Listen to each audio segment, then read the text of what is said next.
Good, thank you. Good evening, everyone. I call the meeting to order at 5:30 p.m. May we please have a roll call? Board Member Aaron Simental. Present. Board Member Patrice Sanzioni. Present. Board Member Norma Gonzalez. Present. Board Member Dolores Rivera. Here. Board Member Dina Flores. Present. Student Board Member Victoria Ceja. Present. Student Board Member Italia Mancilla. Present. Superintendent Dr. Alejandro Alvarez. Here. Dr. Julie Harrison. Here. Susan Ibarra. Here. Tomiko Lee Nolasco. Present. Thank you. Thank you very much. Quorum is present. Approval of the agenda for the regular board meeting of August 26, 2025. Is there a motion? Someone. Is there a second? Second. Motion by Ms. Stanzioni, seconded by Ms. Rivera. Is there any discussion on the motion? Was that saying no, or was it, did they get the people wrong again? Okay. I was like, I really tried this time. Hearing none, roll call vote. Aye. Aye. Aye. Aye. Aye, motion's carried. Thank you. Open session, pledge of allegiance. At this time, we'd like to recognize Sunkist Elementary School. Ms. Teske, would you mind leading our instructions this evening? So much. Thank you, Board President Sementhal, Board of Education, Dr. Alvarez, Cabinet and guests. I have two students from our school, fourth grade dual immersion, Alyssa Pineda Espinosa and Jasleen Guido to lead us in the Pledge of Allegiance.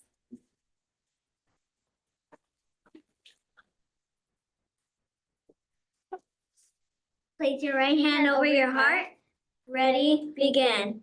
I pledge allegiance to the flag of the United States of America and to the republic for which it stands, one nation, under God, indivisible, with liberty and justice for all. Thank you, everyone. So we have selected these wonderful students to share a few words about our dual immersion program at Sunkist. They are in fourth grade with our newest year being added and our newest teacher, Mrs. Zendejas. So first, we're going to have Jasleen present. Hola, me llamo Jasleen Guido. Este es mi quinto año en el programa de inmersión bilingüe. Lo más que me gusta del programa es que estoy adquiriendo fluidez en español. He aprendido a leer, a escribir y sobre todo a comunicarme con personas que solo hablen español.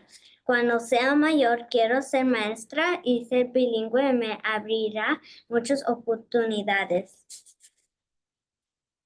Hello, my name is Jasleen Guido. This is my 5th year in the dual language immersion program. What I like about the program is that I am becoming fluent in Spanish. I have learned to read, write, and communicate with other people who only speak Spanish. When I grow up, I want to become a teacher, and being bilingual will open many opportunities for me.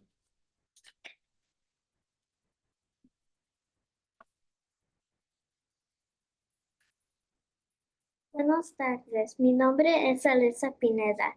Yo he estado en el programa de doble lenguaje desde que empezó en Sunkist. Me gusta que hemos formado una bonita comunidad, ya que somos los mismos estudiantes cada año.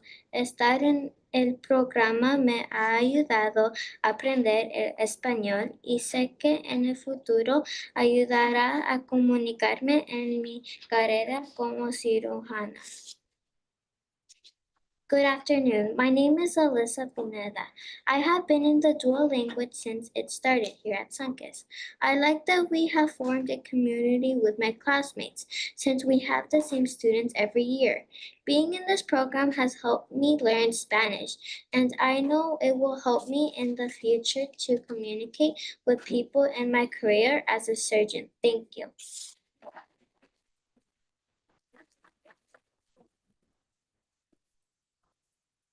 Thank you so much. Okay, I'm trying not to get emotional here. I'm very proud of them. You girls did awesome. Thank you so much. Thank you everyone for having them. Thank you very much. We have you to present you with as well. Some certificates and the glorious crumble cookie. Oh, wow. Everybody's there. Step up, yeah. So here And then also.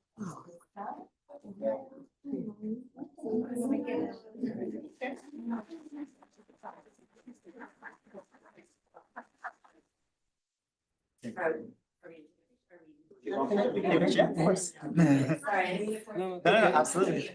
I know you. Sorry, it's our moment to shine, guys. Should we all get it? Y'all too? Just wanna stand back Yeah. and back and then they can Yeah, stand. sure. Yeah, let's get a little Okay. bit together. Scoot close. We open it? How we did it. Come on, right over. So then you're gonna go stand right there. I know, we're just gonna chain reaction all the way down. Or you want to go on the other side? All right. That kid's not covering your outfit. Okay. Your mic. No, you're No, good. Everyone does. Okay. Is that okay?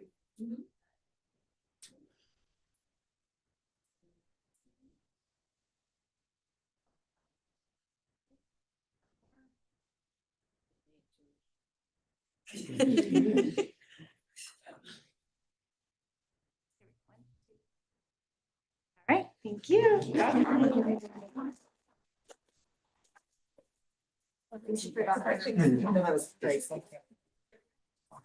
Oh, thank you. And I'm not sure if very briefly, do the members of the board have very brief comments for our crew? Does the board have any brief comments for our guests? Sure. On the spot? Mr. Villa? Thank you for coming. It's glad to see I'm very happy to see the dual immersion at work and how the children are doing. I understand they scored high, the third graders in their first aspect. So congratulations, we are moving up little by little. We'll get to the middle and we need to crawl before we can run. So thank you, Sunkist, for joining us and leading us in the Pledge of Allegiance. Thank you. Thoughts? Yes, thank you. Thank you, Sunkist. Thank you, students. I am so amazed, proud, like just beaming with joy at seeing you girls. It takes a lot of guts to go up there. So I really appreciate everything that you guys are doing and how hard you're working. And so keep up the good work. We can see you. We're seeing how well you guys are doing. And we look forward to seeing all the wonderful things you guys are going to accomplish. Sounds good. To our littlest ladies here, you are so right when you say it will open so many doors, whether you're a teacher or a surgeon or anything you choose. You will be opening your world to talking to people that others cannot. You double the people that you can interact with. It'll benefit you academically, in your jobs, in your lives. I wish I had your skills. I don't. And I really respect you, and I may come to you someday to interpret something, so be ready. Thank you so much. Thank you. Thank you. For myself, just want to say thank you all for being here. I myself went to Sunkist, so I'm really happy that you all are here joining us tonight. And enjoy your cookies, because that sounds really good. Thank you. Thank you. We'll move on to staff presentations, the dual immersion program at Sunkist Elementary.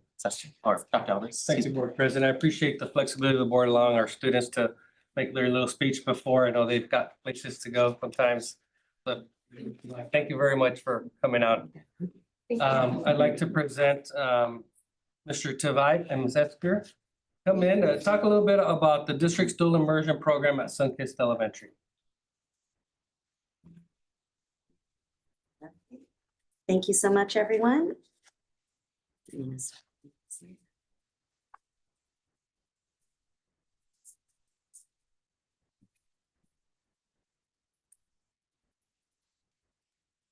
Thank you for the opportunity to come and address you and share with you some of the highlights from the journey that we've been on over the last several years. And share with you also the highlights of the successes that we've experienced in the dual immersion program at Sunkist and share where we're going in the future. Does it advance? The next slide, we have kind of a graphic that takes us through some of the journey that we've been on. We began in the 2018-2019 school years with 5 members of the Sunkist faculty getting trained in the B-clad and dual immersion practices at Loyola Marymount University. And I had the honor to present the proposal for the program. in March to the board in March of 1. We then launched our first cohort of TK and kinder students that fall in August 2021. And we've been growing every year since in each grade level. And as one of you mentioned, the dual immersion third graders did participate in the SBAC last year. And we'll show you the data from that. They also participated in the California Spanish assessment. Those scores will be coming out later. At present, we have just started our 4th grade class. We continue our partnership with LMU, the Center for Equity for English Learners. We're beginning the 2nd year of that partnership, and we'll be, well, I'll share in future slides what we'll be working on, but we have already drafted mission and vision that is in alignment with the school's mission and vision and the district's mission and vision. So the dual immersion program has its own mission and vision, but it's very much in alignment with everything else that we're working on. And we had an opportunity to really refine our curriculum and our plan, especially the time allocation, and we'll show more details of that in future slides. And we're developing a system of monitoring students. It's easy in elementary because they're a cohort. As they move into middle and high school, they may not necessarily, it depends on how we build that, they may not necessarily stay as a cohort. So we want to make sure that we're working with our IT department to figure out how we can continue to monitor those students as they move through the system. So that we can measure our effectiveness. In the future, we're going to be designing, and that's one of the things we're going to work on with SEAL, is designing what the cohort program will look like at Torch, because our kids are going to be moving up there in 2026, and what it will look like, the pathway of the high school. We want to increase our cultural events and really dive deep into the California EL roadmap to help us guide us through that, and then also increase our parent and family engagement. So, which is really those are the goals of our partnership with SEAL this year. Most importantly, is building out what it's going to look like at Torch and Bassett High School, and just looking forward to that first class in 2034. That will be graduating from Bassett High School with the seal of biliteracy.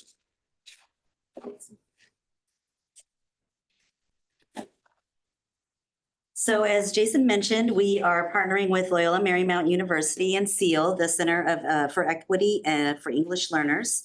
And they have really supported the next steps for us continuing to grow our program, but also keeping us accountable to the standards and what we need to be working toward. So we're very thankful for the board's approval for us to work with this partnership, because it's really supported us as a school. They've continued to support us in making data-driven decisions. They've supported us in looking again at our mission and vision to be sure it's aligned not only with the current school mission and vision, but with our district's our mission and vision. And they've continued to also encourage different ways that we can bring in the arts and performing arts into our programs. And I'm excited to say that we're able to see our dual program represented in our folklorico program. We have at least 22 students from the dual language program in our folklorico program. And we have our students being represented each month at our character traits assembly, with the dual immersion students being able to present part of the assembly in Spanish. And we're excited to be able to hopefully incorporate them into our winter program, because we have a music teacher as well at Sunkist now. So we're really excited about the VAPA, or the Visual and Performing Arts opportunity this will bring to us.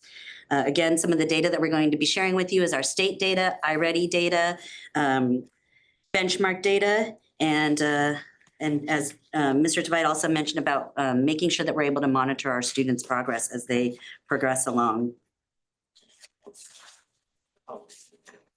So this slide, you may have seen this graphic that's on the left-hand side of the the slide there, that is kind of the model from CABE that is the 90-10 model. So you can have dual immersion programs that are 50-50.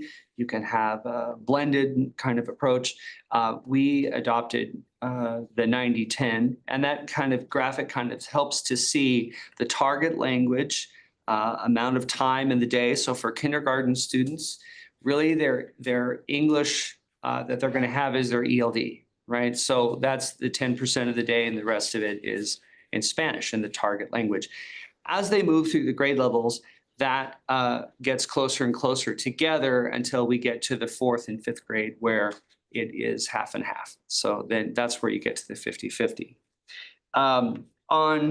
So that's kind of the easy part, right? So on the other side of the screen, that's where we were able to really work with the SEAL, our partnership there, that really supported us in refining and revisiting kind of the original time allocation documents and aligning, really getting into the details and aligning to best practices and what the latest research has to say. So this was a really great opportunity for our teachers, because it wasn't just about the leadership. We also involved the teachers in the partnership. And Mrs. Scare will talk more about some of the great things that they were able to do together. But this is one artifact, and it's probably still a little bit of a work in progress, but you can see that it really was an opportunity for the teachers to be very intentional about what the day looks like. On the next slide, just these are some of the highlights from the data that you're going to see. Sunkist continues to improve in attendance, noticing that the dual language students and the English only program students are increasing the attendance at an equivalent rate. The whole school, that's something that the whole school is working on. We'll share the EL Red classification rate. Again, with those SBAC scores, we're excited to show you. And then the California Spanish assessment. And all this data really reflects the schools and the teachers and Mrs. Skier's commitment to multiculturalism, multilingualism, the pride that they have in their programs, and their commitment to celebrating the students' successes. So more about those successes. I forgot to mention just one thing on one of the pictures on slide 4. I just want to refer to that picture because that picture is a time that we were working with our partners from SEAL, and the lady, one of the ladies in there, Veronica, was a professor to one of our teachers when she went to the program in 2018. So it's really cool how it comes full circle. So I had to go back to say it. But now let's talk about this awesome slide here, because this is the opportunity that we've been waiting for. We've been tracking the students' data year by year, and now we see their CASP data for 2024. And this is a comparison with this is Sunkist 3rd grade. So you can see our ELA on the left there with our general program, with 22.73% meeting or exceeding the standard, and then our dual immersion program with 44.44% in language arts. So we're extremely proud of them. This is a challenging test for all. I'm sure those who've taken it in 11th grade know, but it's their first year taking the test all together, and to see their success here, look at math. I mean, that's outstanding.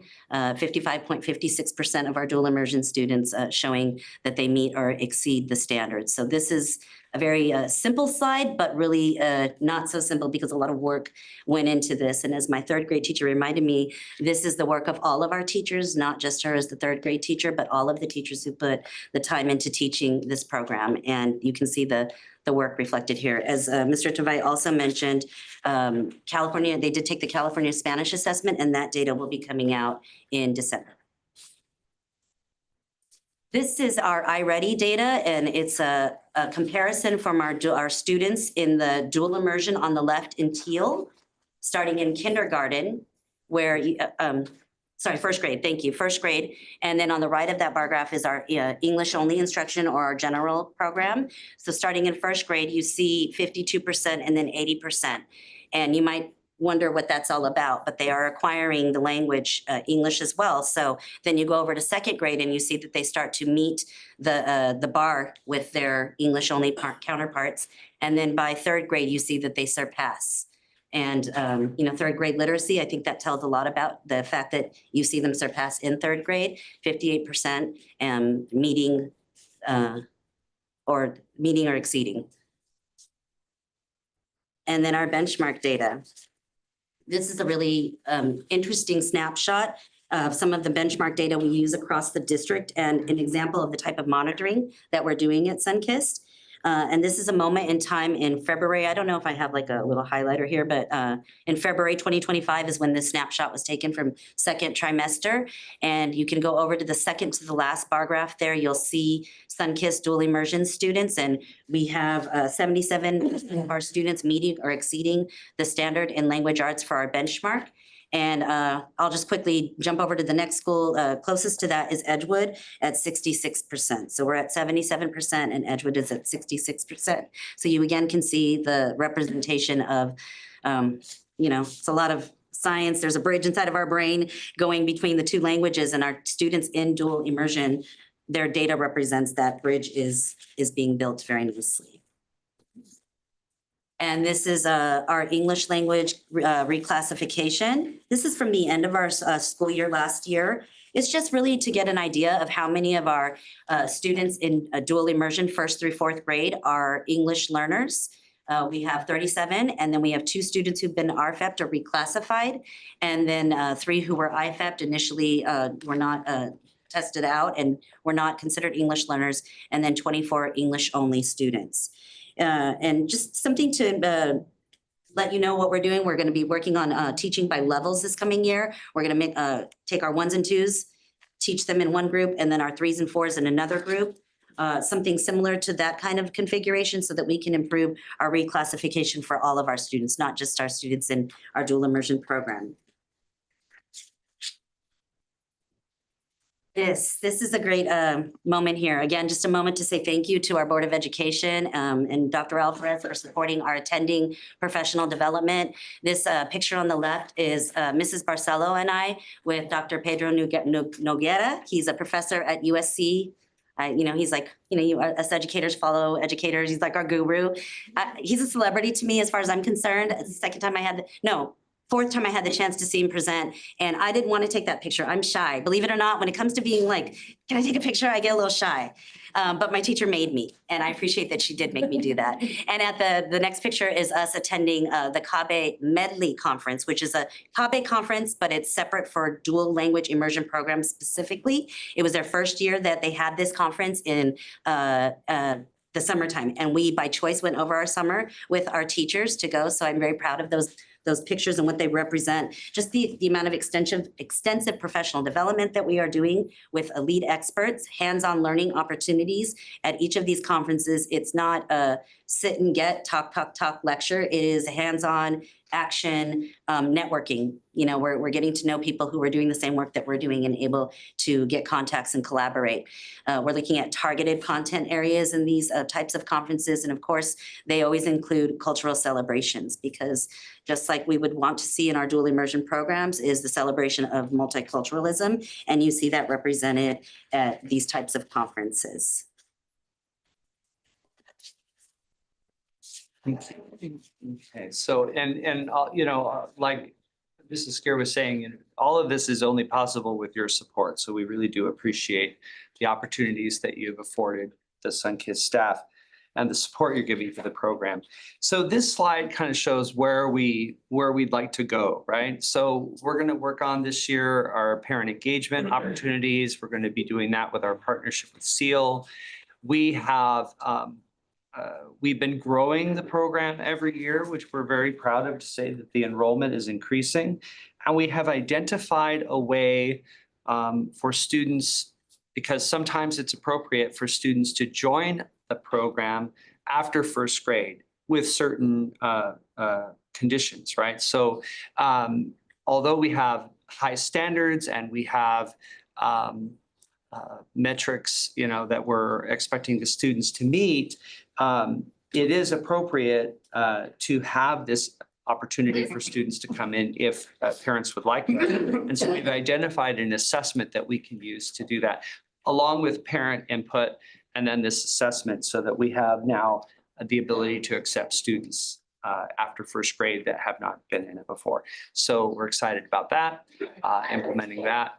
Also have the roadmap on there because we want to really start aligning to that roadmap and increase our cultural events. Sunkist is just the perfect school in which to do that, I think, because of the folklorical program and all the other aspects of the school that really focus on culture. And then growing the program into middle school and high school. We're excited to bring on our new Georgia principal and the Bassett High School administration together with the team to collaborate and build that out so that the program is ready for our students when they need to go there.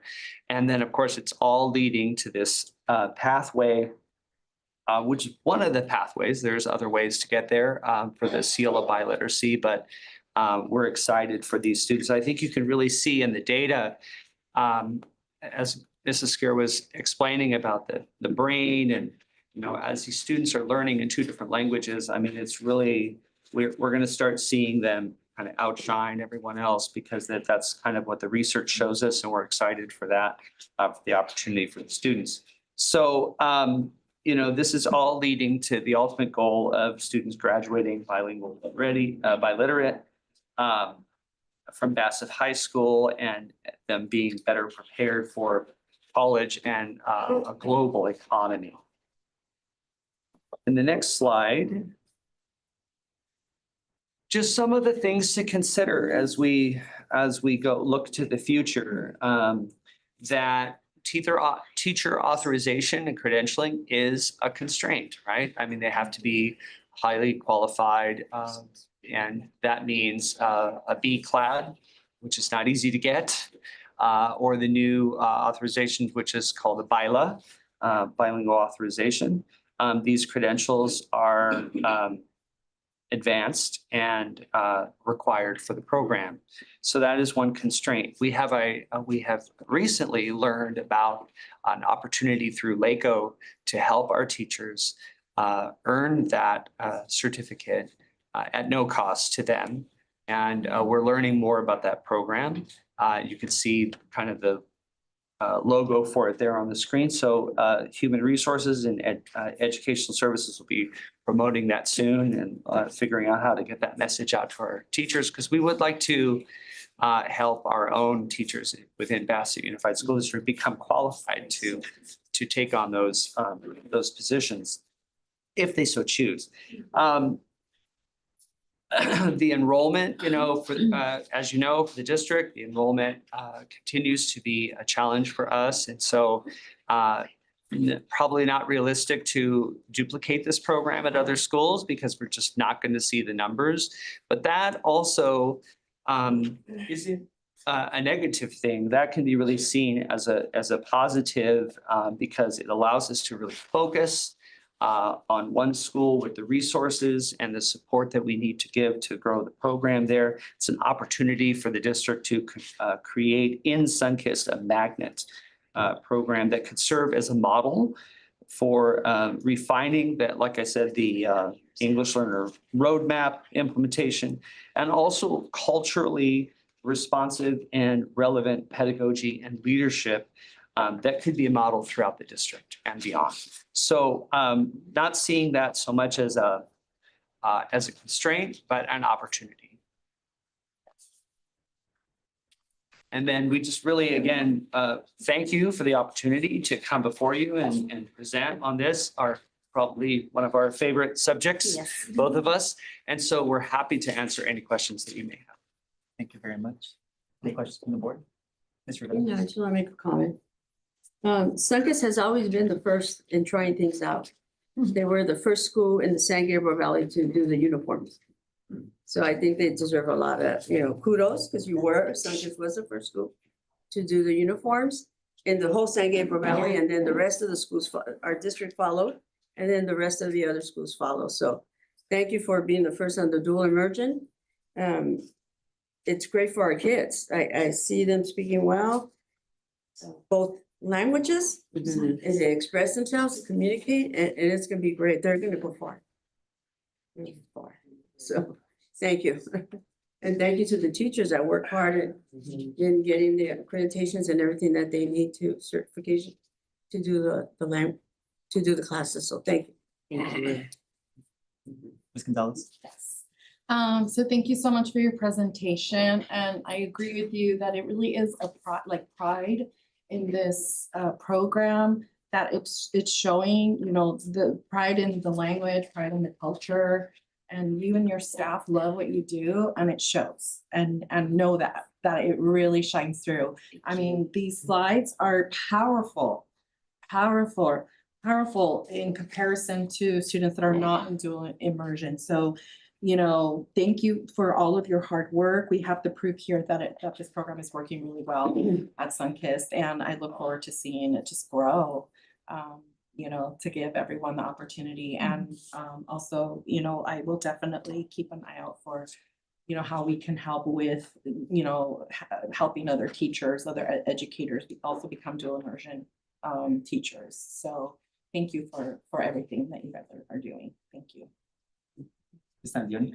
Thank you for proposing this at the Board of Education. And I knew we wanted bilingual program, but it wasn't working in different districts and nobody had it really refined. I'm looking at a document here that shows that you've refined it. And it shows that just the mere fact that you're going for the seal of biliteracy shows that you have incredibly high expectations, and it looks like you're going to meet them. Because as I go through this, not only the scores, but just your daily schedule. I've never seen something so organized.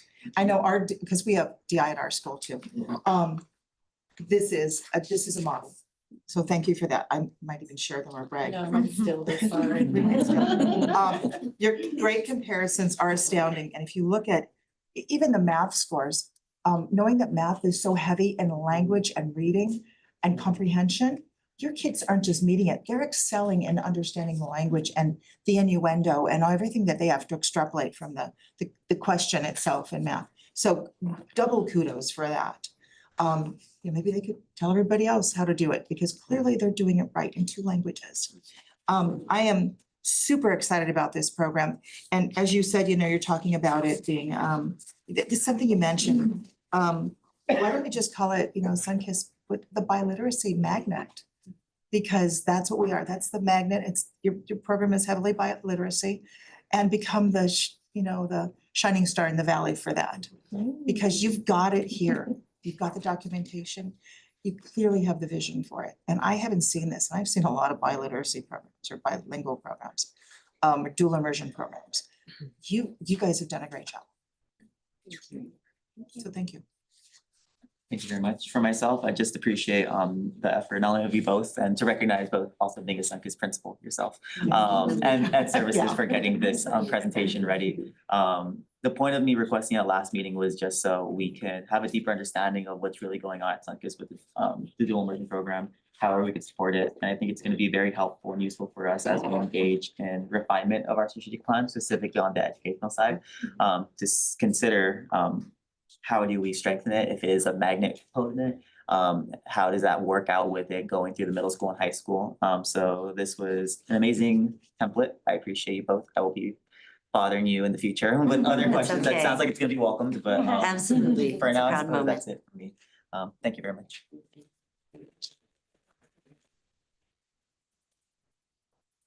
We'll move on to the Bassett High School 2025-2026 College and Career Pathways and Dual Enrollment at BHS and Nova Vista High School. I can't say the acronym for some reason. It's a tongue twister.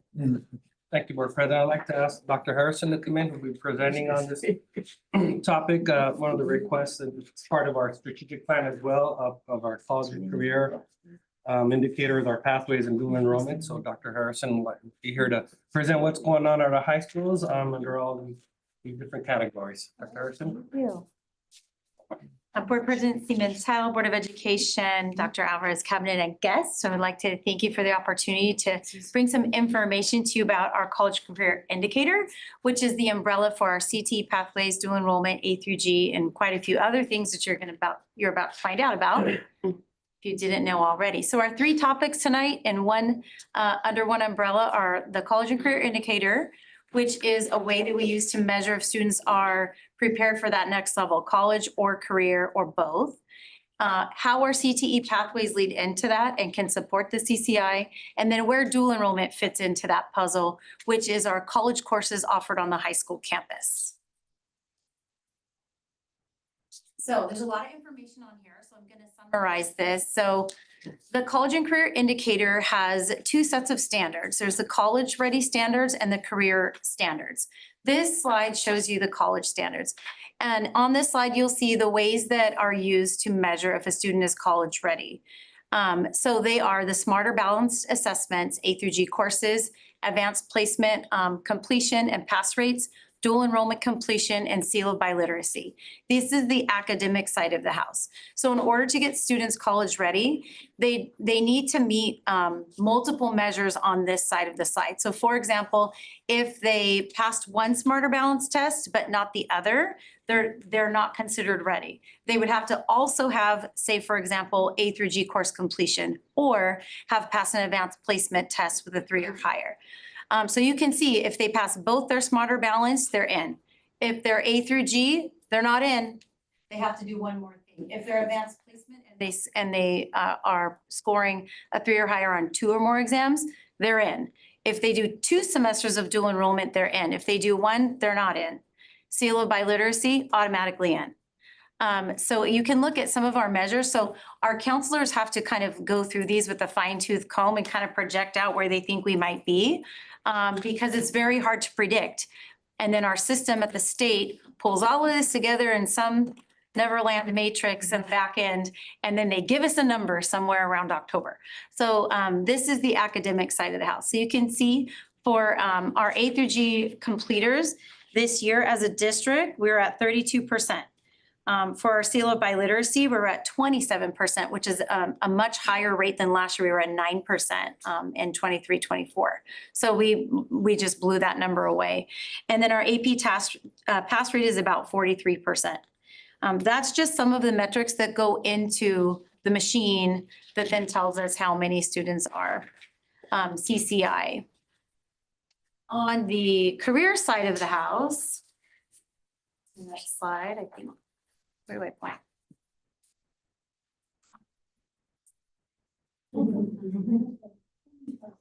Manifest. You advance for. Thank you so much. On the career side of the house, it's CT pathway completion is one metric. If you're a CT pathway completer, you're not in. You have to do that plus 1. So if you complete a CT pathway and you're A through G, you're in. If you complete a CT pathway and you pass one of your SVACs, you're in. So there's, again, this is like a metric that's there, but it's a metric plus 1. Work-based learning counts, but you have to have something else. So if we log in an internship, that counts for the career side. So you'd be approaching prepared, but not prepared. You'd have to do that work-based learning plus A through G, or work-based learning plus pass an AP exam. So again, it goes back to this matrix. Industry certifications help, but they won't automatically get you in. And we have quite a few: OSHA 10, basic life support, CPR. Those are all industry accepted certifications. And then junior ROTC, military science, automatic in if you complete a junior ROTC program. We don't have that program at our site right now. And one of the ways that landed on the Career Builder is there was some people lobbying hard for that at the assembly level, at the state, because I think they were trying to help support making sure that we have students considering military as a first step out of college or out of high school before they go on to schooling. So CCI matters for Bassett. This is a number that we need to chase down and we need to boost up as much as we can. In the 23-24 school year, 31% of our students were prepared, fully prepared, and 16.5 were approaching. So some of that 16.5 could have been students that were A through G ready, but they didn't complete a CT pathway, or they completed a CT pathway, but they missed A through G by 1 grade. So that 16% kind of houses the kids that have gotten one of those measures done, but not 2 or more. So that's the number that we need to move that number over to the 31% that are, and bump that number up. And then we need to gather every student that we don't see represented that are not prepared or approaching and get them approaching at the least. So it's a growth model. So we're really focusing on every single student. It's not, this is just the group that's gonna do well. We have to get everybody on this board and set those goals. So the gold standard for CT pathways. So let's talk a little bit about CT pathways. These are the current full pathways at our high school, at the high school campus, Bassett High School right now. We have Healthcare Academy that has been there for many years, and I'll show you the course sequence in a second. Child Development, which is new, we're in year 2. And Engineering, which is also new, we're in year 2. Now, I'll show you on the next slide, it'll make more sense, but Healthcare Academy is a 3-year pathway. So students need to commit to a period in their schedule for 3 years straight in order to do that pathway. That's a big commitment when you have a 6-period day and all these other classes you need to take. So that's just one challenge that sometimes we face is 3 years of staying in the same pathway can be overwhelming or challenging, or 1 year they might say, well, can I skip this year? No, you can't, you have to stay in. So we try to corral students to stay in. Child Development is a 2-year pathway. So if you can find 2 years in your schedule to fit that in, then you can get that pathway done. And Engineering is back to a 3-year pathway, because it really does take 3 years to get to the level we need them at for engineering to be prepared to go to college or to go into the industry. So that one's kind of a, you know, it's kind of a has to be. So those are things we consider though when we're looking at pathways. And then business pathway was on the campus up until June of last year, and it's on pause right now due to staffing.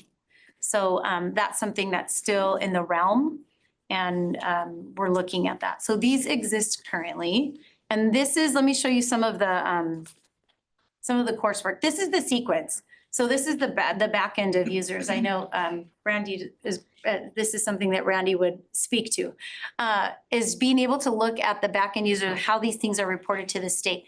So our Health Academy actually has 2 capstone classes, 2 different capstone classes. They can take the first 2 years. So Medical Foundations and MedCore are very similar classes. We can even double enroll them. So are Med-Assist with Health Academy and Med-Assist ROP. Very similar classes, not much of a distinction. But then that 3rd year, they would choose, am I gonna go work in the hospital, in a hospital occupation? Do I wanna be a doctor? Do I wanna be an RN? Do I wanna be an emergency room doctor, a nurse? Then you would do hospital occupations. If you wanna go the pharmacology route, then you would take that capstone. So it kind of lets them branch out. A little bit complicated and probably TMI, but too much information, but because we have a Health Academy that's recognized by the state, we have to have those students coded in the same core, and they have to move in a core, which gives us another reason for having to have different course codes for these classes in order for reporting purposes and accountability. So these are our other 2 pathways, Engineering and Child Development. So the Child Development and Advanced Child Development go back to back 2 years. They can be taken at any point in the student's high school career. So they could start this course as a freshman and finish their capstone as a sophomore. If they wanted to do that, they would essentially be done with their CT pathway by the time they're a sophomore.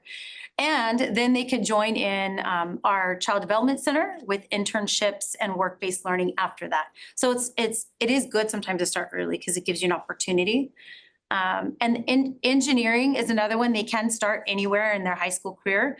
They just have to be very strategic about when they have openings in their schedule, because they do need to take a world language. There are some other courses they might be interested in. And so fitting everything in, they have to think about freshman year is kind of chocked full. So sometimes you have to start sophomore year and just stick with it for sophomore, junior, senior. So here's a current data snapshot. So like I said before, we're in 2024, 31% of our kids were classified as prepared.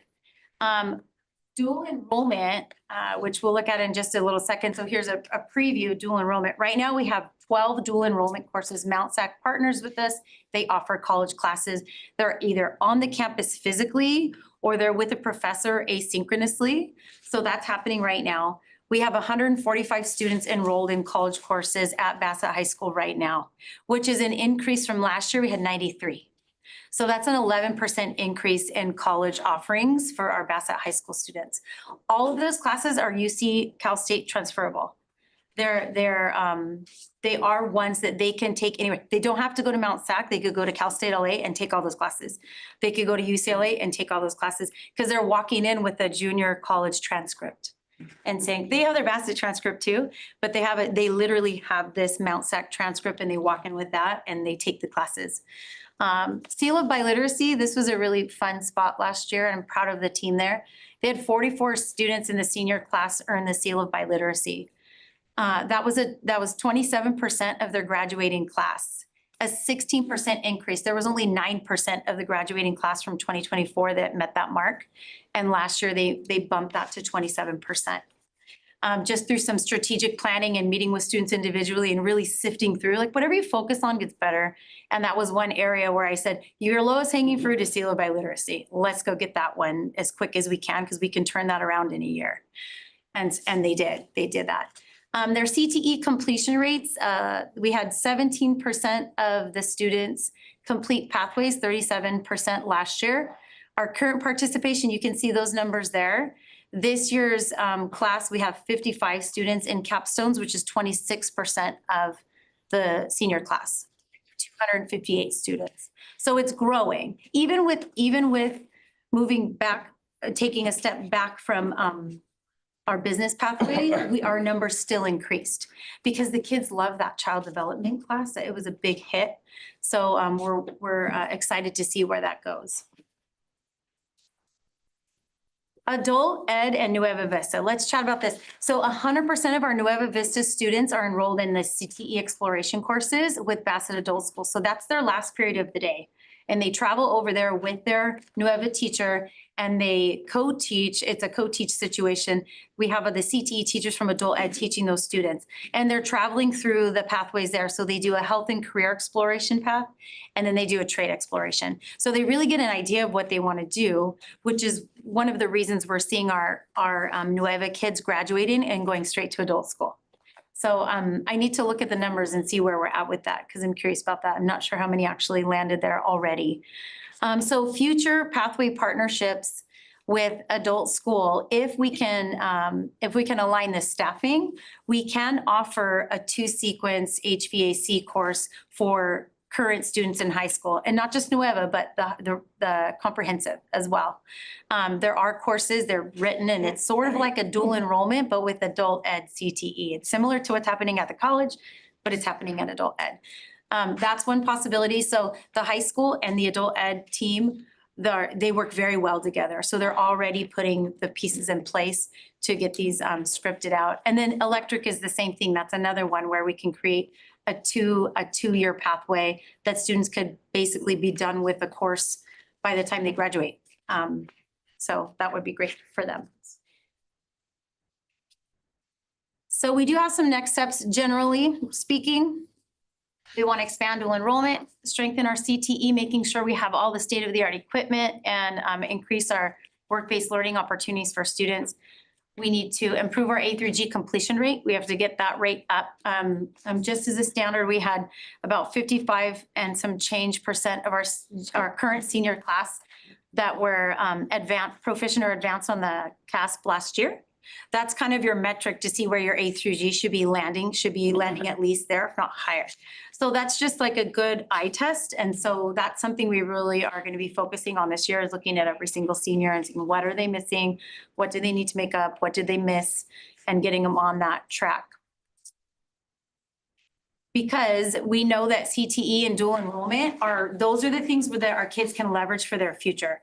So if they're doing dual and finishing classes in high school for college, they're going to get to college and have to take less classes. It's going to cost them less money. They're going to be in there less time. They need less student loans. They don't have to worry about as much FAFSA. And we can get that all wrapped up.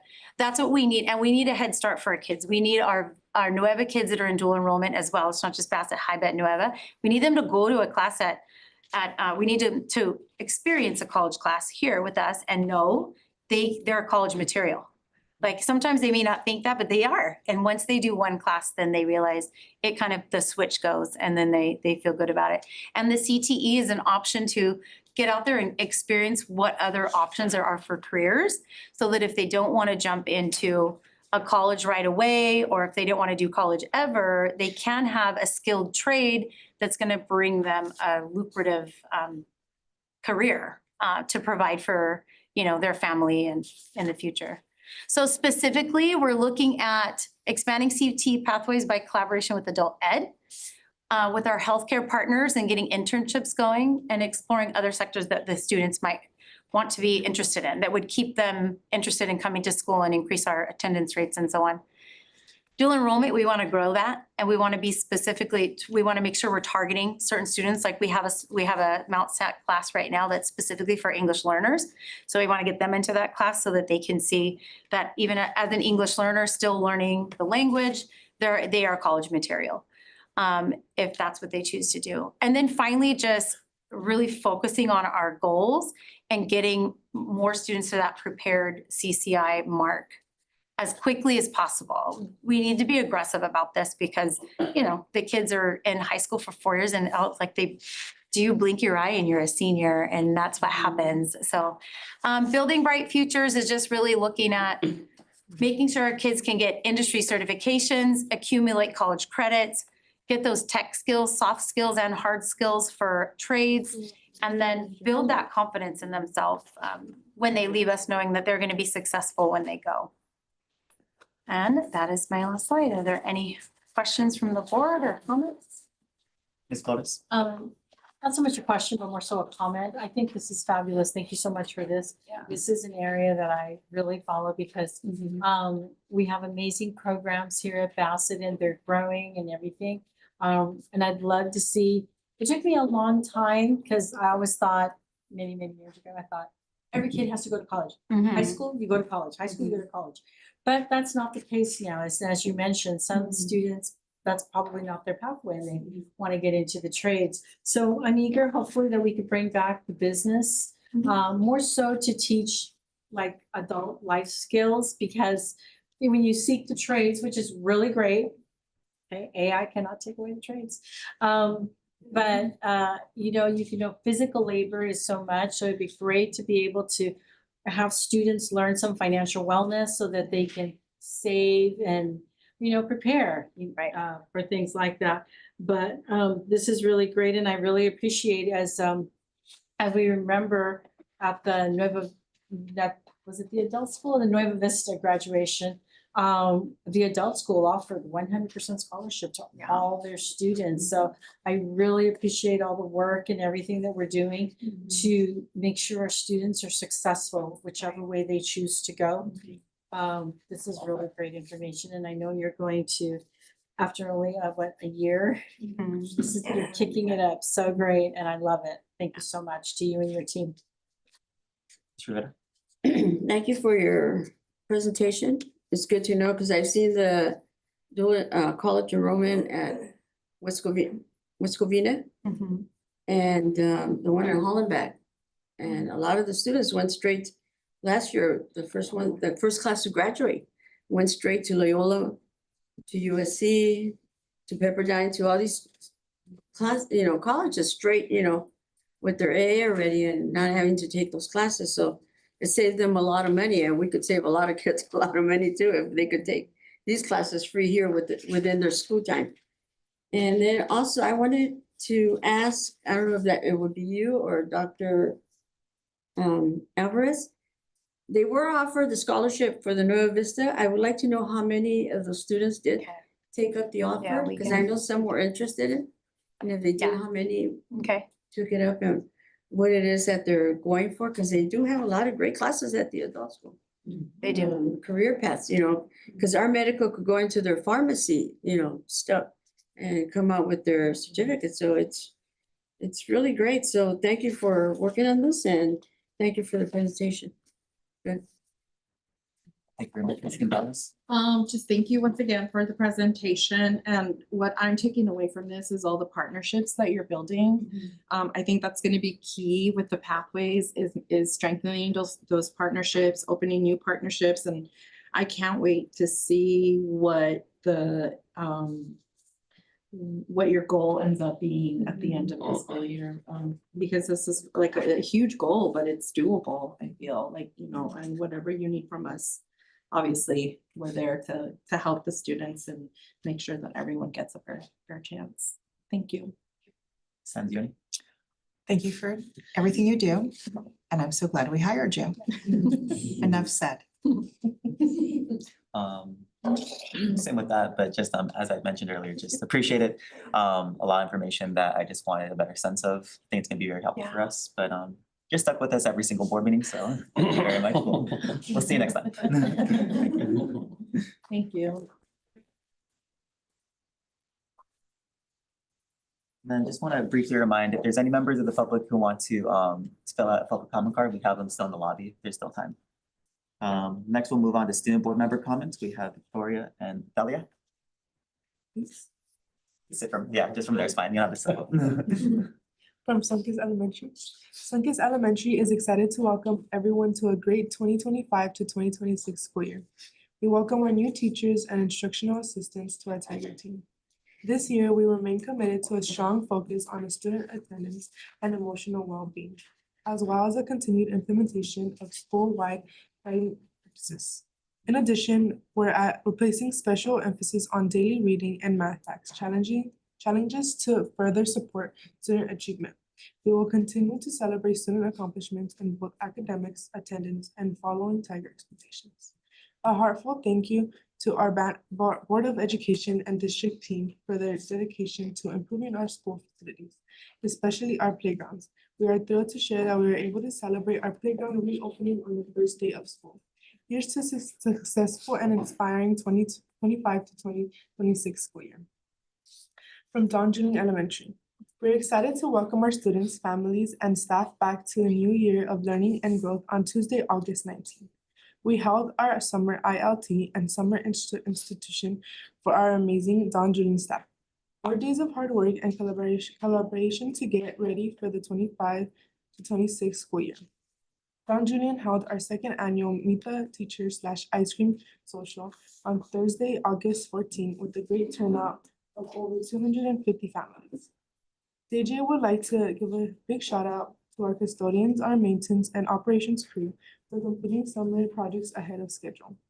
Back to School Night was held on Thursday, August 21st. Our Don Julian theme for the year is Pride and Progress, Lions Locked In. We looked forward to an amazing year. From Edgewood Academy. We're thrilled to welcome our Knights back for the 2025 to 2026 school year. Our first week was full of energy, smiles, and a strong sense of community. Wellness Wednesday launched, giving students a chance to recharge, connect, and build healthy habits. Back to School Night on Thursday brought families, staff, and students together to kick off the year with excellence and shared purpose. PBIS kickoff on Friday wrapped up the week with high energy and fun, reinforcing our school-wide expectations and celebrating our positive school culture. This year, we're especially excited about our school-wide commitment to writing. Every grade level will be incorporating thinking maps to help students organize their ideas, strengthening comprehension, and communicating with confidence. It's been a fantastic start, and we can't wait to see what our Knights will accomplish this year. From Van Wyck Elementary. Good evening. We are so excited about starting the new school year. We have some wonderful things happening at Van Wyck over the summer. Van Wyck was recognized at our leadership symposium for having the highest attendance with 95% and the highest number of reclassifications. Our kinder playground had some bright new colors painted and added a bike rack for our TK and kinder scholars, as well as some murals around the school. We added some new teachers to our staff and had a great summer institution where we discussed our why, reflecting on our teacher styles and how we can build a positive school culture for our Van Wyck scholars. Van Wyck teachers have been hard at work setting up their classes and creating welcoming and enriching learning environments for their scholars. We are proud of their amazing work and great things happening at Van Wyck. Go Wildcats! Torch Middle School. The Torch Middle School children, teachers, staff, and scholars had many memorable moments last year. Here are just a few to be recognized. The Wells Space Center was completed. We kicked off a SBAC rally, sponsored a career day, had a fall festival that was well attended. Our student store opened its doors. Our children elite club increased. Our PBIS had an end of the year field day. We held an honor roll assembly and our esports enrichment class began. This school year, we will continue to work collaboratively to make sure we move our school in the direction of victorious instruction, learning with fun and leading with a purpose. Some of the new classes we were excited to include in our master schedule are exploratory and esports. 2 new events will include a monthly spelling bee, and ASB will plan and develop Spirit Week/month. Join with our partner Things Together. We will continue to cheer on our sports team and all of our after-school programs. We look forward to an incredible school year, and as strong children, we will continue to be innovative, show progress towards improvements, and prosper together. Bassett High School. Greetings from Bassett High School. The Olympian family had a great week back to school. We welcomed our students with the Olympian band, football team, and cheer squad. It was a beautiful way to begin the 25 to 26 school year. BHS would like to welcome Ms. Franco, our new science teacher, Mr. Anthony Ramirez, our new PE teacher, Ms. Rachel Flores, our new ELA/ELD teacher, and BHS alumni and color guard coach, Ms. Rosa Regosa, who will be teaching ELA/ELD to the BHS faculty. The BHS administration is excited to see how these new teachers will connect with our students and take teaching and learning to the next level on our campus. We are proud to announce that BHS was honored during the welcome back breakfast for having the highest ELA scores on the SBAC. We are very proud of the work our ELA team continues to do as they prepare our students for college and their careers. Our Olympian marching band participated in the La Habra Corn Festival Parade this past weekend, proudly representing our school. In the world of athletics, we had a great week. Our girls' frosh and varsity volleyball teams had won over Covina High School last week. We would like to congratulate Olympian football coaches David Tejada and Ivan Peña on a huge win over Mendez High School in our first pre-league game, which resulted in a final score of 46-7. We are excited to see the growth and development of our football team, both as players and as scholar athletes. Our cross-country team participated in the annual Menudo Run this past week as they gear up for the new season. We look forward to a great 2025 to 2026 school year, and we would like to remind everyone that it's always a great day to be an Olympian.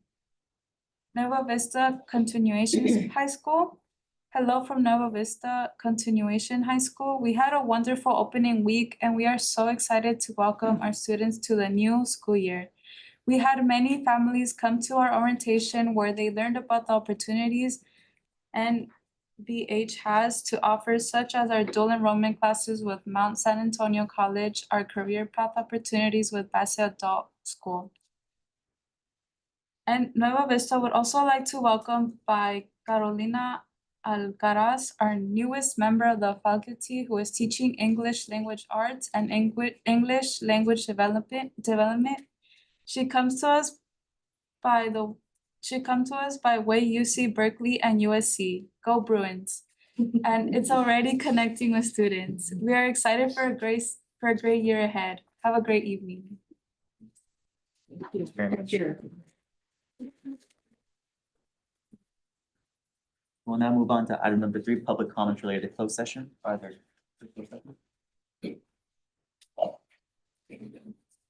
Yes. Two different colors, so I would say so. So the board will now begin the public comment portion of the meeting. All public comment cards for both closed session and open session items must be submitted by this point of the meeting. The board will now hear public comments related to closed session only. Comments which do not address specific closed session agenda items will not be heard during this time, but may be heard during the public comments related to open session. In order to conduct the public business of the district in an organized manner for the privacy and safety of community members and to help district staff respond more directly, the board requires that public comments comply with certain procedures, including when addressing the board, speakers are requested to identify themselves and speak from the podium. Speakers may only address items that are within the subject matter jurisdiction of the board. Speakers may not reserve or grant any portion of their speaking time to other speakers. Speakers are expected to maintain order, decorum, and not disrupt the meeting or use profanity when addressing the board. Complaints should follow the district's complaint procedure before addressing the board. The total time allotted for public comments on closed session agenda items is set at 20 minutes. In the event the estimated time for public comments based on the number of interested speakers will exceed 20 minutes, the presiding officer may equitably decrease individual speakers' time to permit as many voices as possible. Pursuant to state law and board bylaws, the presiding officer may remove a disruptive individual from the board meeting so long as the is first warned by the presiding officer that their behavior is disrupting the meeting and failure to cease such behavior may result in removal. If the behavior does not promptly cease, the individual may be removed. To ensure speakers can be heard clearly, members of the audience are requested to maintain a quiet listening environment and silence electronic devices. The board is committed to facilitating the public comment portion of the meeting in an inclusive and organized manner to hear from the community in which the board serves and is accountable to. Thank you. We have 3 requests. We'll first start with Yvette Whiteley.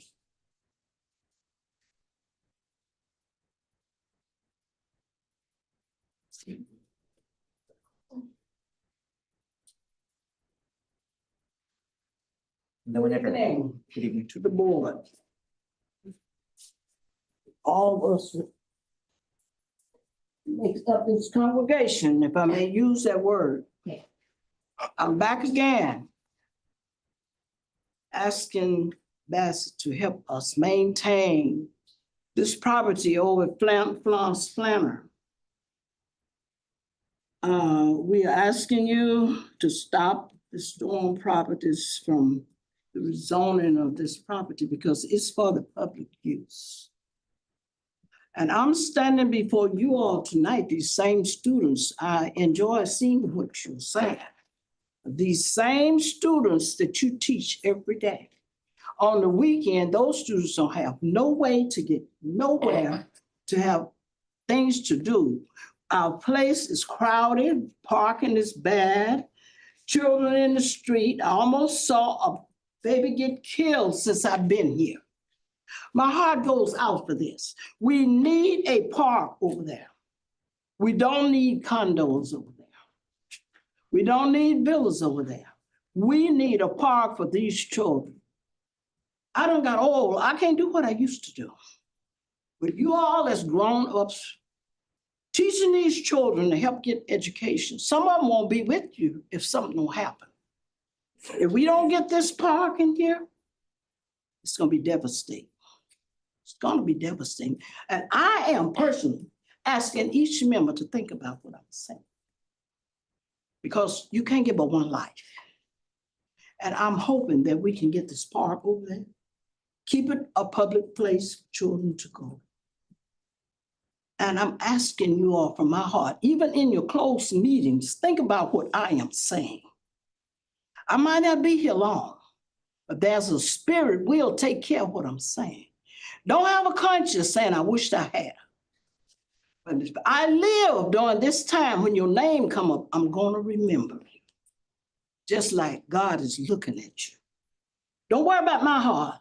Look down at the children that stands for us. We need this park. And if we don't get it, somebody gonna be sorry because they didn't do what they could have done. I love you guys. I love you members. My talk might not be what you want it to be, or my words might not be what they seem they should be coming from an old 86-year-old woman in this life. I got a lot I could tell you. Money is not gonna be the issue after a while. We all gonna feel some pressure. Think about your children. Love your children. Those same children come to you, can come to us. Might not look like this gray hairs of people. I got a lot of knowledge on it, this head of mine. And I can help your children. Help us help them. Consider this being a park for the public. We can do a lot of things to help you guys in the school. Thank you. I'm not going on my minutes, but my heart will not stop. My prayers go out. Thank you, Dad.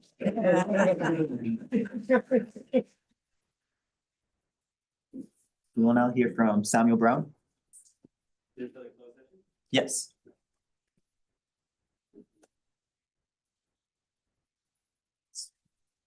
No one ever ready.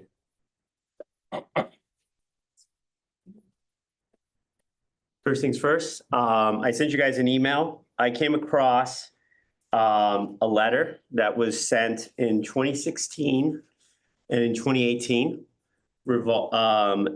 involving a former board member who had what appears to be an inappropriate relationship with a student when he was on the board. That letter detailed that there were two witnesses, Dolores Castro Rivera and Lizette Angelo. The school district is a mandated reporter, so I'm reminding the school district that there is a review of that process. And, you know, I hope that the school district complied with that process. Otherwise, you know, there might be some issues with regards to the school district's handling of the mandated reporter. And I'll leave it at that. Next, I also want to, you know, put the school district on formal notice of potential litigation regarding the Bassett Unified School District's handling of Florence Flanner. The district's actions and proposed transactions appear to violate California Surplus Land Act, Government Code 54220, and the Naylor Act, which is Education Code 17485. The community has raised these issues repeatedly in public comment and outreach. Despite these concerns, district staff have continued to move forward with actions that circumvent statutory protections, reduce transparency, and threaten to permanently alienate public land. The Surplus Land Act states that when you dispose of public land, right, you have a specific process that you have to undergo. A 99-year lease constitutes a disposal. The act requires that prior to the disposal, the property must first be offered to entities that will be used for affordable housing, parks, open space, or recreation. There's no evidence to date that Bassett has complied with that. Naylor Act, on the other hand, specifically requires school districts to offer unused school sites for sale or lease to cities, counties, or park districts for park and recreational purposes at reduced prices, a quarter of market value. Florence Flanner, as a former school site with recreational potential, clearly falls under the protections of this statute. The district has deliberately avoided applying the Naylor Act in order to pursue other arrangements. And I just want to say it's deeply troubling that, you know, we had a meeting with the council member from Baldwin Park, Manuel Lozano, but we haven't had a formal meeting with members of the board or the staff to discuss what we propose as alternatives to the use of Florence Flanner and that land. And I remind the board that it's still being used as a child development center. There's no way you can build 105 condos without impacting those students, and that would deprive them of their educational rights, which is your mandate. Mr. Brown, if I could ask a clarifying question, would you mind reciting the government code and education code sections, please? Yes. The first one was. No problem.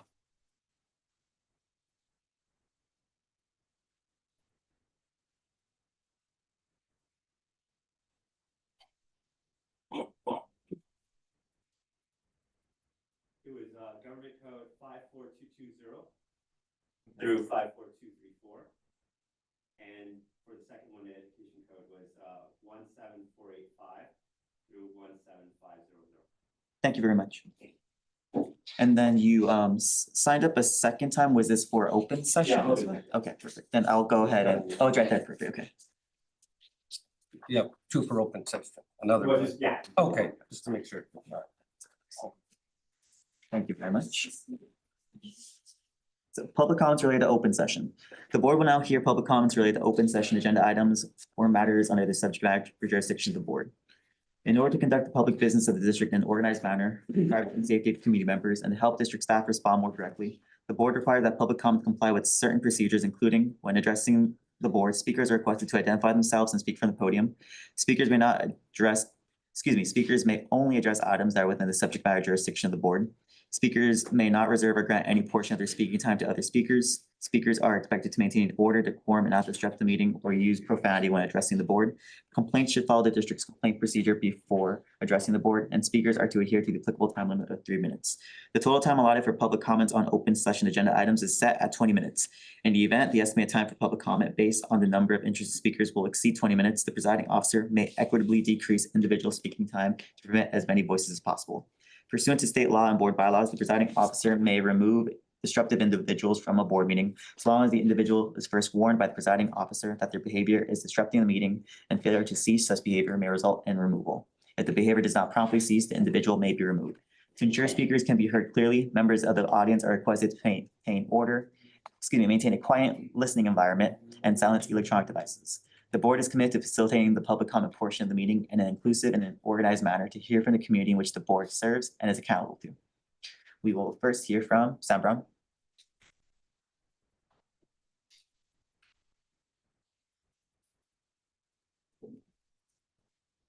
And again, whenever you're ready.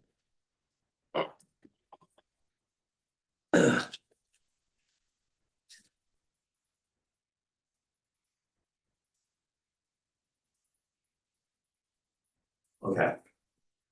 I want to start off by congratulating the football team on an amazing victory at their game this past Friday. I think that it's a really optimistic sign that we started off with that victory.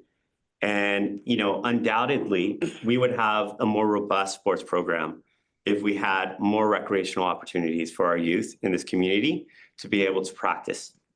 Currently, a lot of people are going outside of this geographical area to do travel ball, to do softball, to do football, to do soccer, right? That sets a bad precedent. It really encourages a pattern of displacement. And I think that we need to offset that. I've heard a lot of good ideas. I was very impressed with the dual immersion presentation and with some of the stuff that Ms. Harrison provided for us today.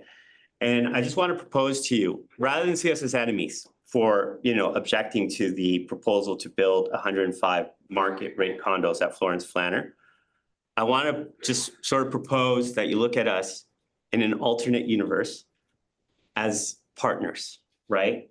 And the way that you would go about doing that is to do a robust community engagement where you actually sit down, get our feedback, and we look at the different stakeholders that could contribute, right? At your very next meeting, this board could vote to open the empty or Irwin. You could also do the same with Florence Flanner, and you could do the same with Bassett High School. As a matter of fact, you used to allow people to walk around Bassett High School. Right now, we're in a heat wave, and if there are any classrooms that don't have air conditioning, then, you know, we're also suddenly dealing with a situation where it becomes a public safety hazard for students to be in the classroom.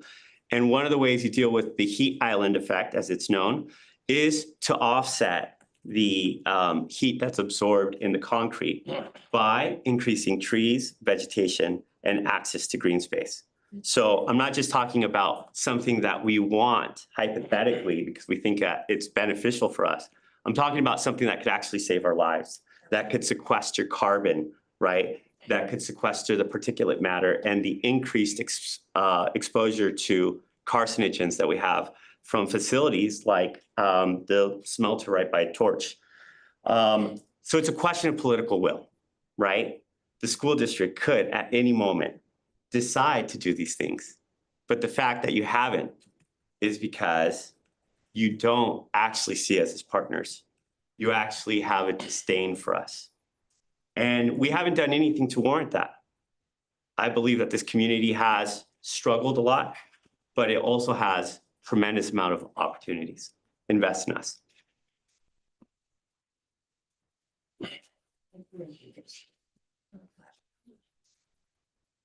We'll next hear from Luis Cruz.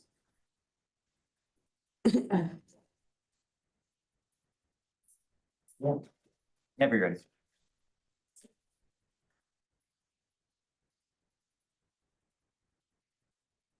It's time. Okay. Good evening, President, Vice President, board members, community members, and activists. My name is Lupe Cruz, and I'm a voter, a community activist, and I'm also a teacher. So I can identify with what's going on around here. Here to speak on two things. One is the district's obscene goal of selling all schools to developers to make a quick buck, but yet your community loses out. It really does. The cost of those condos are beyond the ability of your community members to buy them. I'm a teacher. Independently, I could not buy one of those houses that are going for 800,000, 900,000. Let's be realistic. Neither could you by yourself unless you had your husband, your wife, your family members all put in their money. That's the only way you could do it. That's the only way. And I know that. Okay, so let's start thinking about it realistic. Land's going to be stolen from the community. That could be used for the communities. That could be used for the kids. It's real important to have activities for kids. You could have the 4-H clubs. Why is it important? Because the rise of obesity, the rise of diabetes is in the Hispanic community, and the school can have a power to fight against that. You could show the community that you care, because right now, I was at that meeting with that council member. I haven't had a meeting with anybody here. Have you called for a meeting for the community? Have you said, I'll reach out and sit there with you and listen to your concerns? You haven't said that. And that is real important. You should reach out to community. You're where you're at because of us. You got your job because of us. We knocked on doors for you, the community has. We helped you in any way to get in there. You didn't do it by yourself. You did it with the community support. So you should be reaching out to us. The other thing I think is very obscene is to offer your superintendents the $60,000 raise in the 3 years he was here. That's mind-blowing. You're declining enrollment, but you want to give them money. Think about that. Shouldn't you say, no, we're not going to give you anything until you start something, reaching out to the community, until you start classes, you start stuff to start bringing people in and raising up the students that you have coming here and also raising your scores. I'm a teacher at CCE, so I work over in Bell Gardens. We got 100 new extra kids to come to our school. Why? Because we offer running club. We offer painting clubs. We offer all types of clubs, tutoring clubs. We even help the parents. We do everything.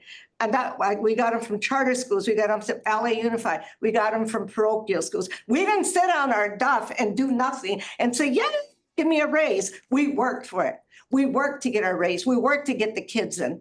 Have your superintendent do the same. Thank you.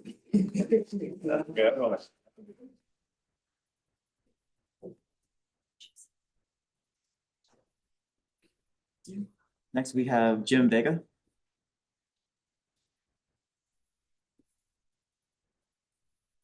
Superintendent, President, Vice President, board members, doctor, and community. Matt Taibbi, before he went over to the dark side, was a columnist for Rolling Stone magazine. And he referred to Goldman Sachs, the world's most powerful investment bank, as a great vampire squib wrapped around the face of humanity, relentlessly jamming its blood funnel into anything that smells like money. Does that sound like what we're dealing with here today? That's the problem we're facing here in this area. I tried to research the lack of parks in the East San Gabriel Valley. Regrettably, when it comes to tech, I have 10 thumbs. So the data that I did find was for the West San Gabriel Valley, and I'm sure if I keep typing, I'll find the data for our area. A few more keystrokes. Nonetheless, the last thing we need here in our area is open space sold off for market rate condos. So I'm here to remind you that you folks are our elected representatives, and the community is speaking through us. You know, we're the folks that are out there organizing the meeting or organizing the community, getting these folks to understand because they're busy making a living. You know, I'm lucky, I'm retired, semi-retired, so I get to do this. Let me tell you, as a real estate broker, let me tell you today, the home you folks have the opportunity to correct a historic failure to provide open spaces from way back when they were bulldozing citrus groves for veterans housing in the 1950s. They were so busy trying to get houses thrown up for the returning GIs that they didn't plan for open spaces. You folks have that opportunity to correct that error and do right by your current constituents. Thinking outside the box is what you need here today. Yeah, but like Lou said, at this point, if they're gonna be, the blood funnel sticking into the anything that smells like money, what do you think they're gonna do? Of course, they're going to go for market rate housing. Hey, we're gonna end up like San Francisco, where firefighters and teachers have to be super commuters to get to their jobs in San Francisco. You know, the way out there by the 5 freeway and, getting home 4 hours later. We can't have that here. The community has spoken to us and they tell us they need park spaces, they need open spaces, and it's in your hands. You have the chance to correct the failure from history. Thank you.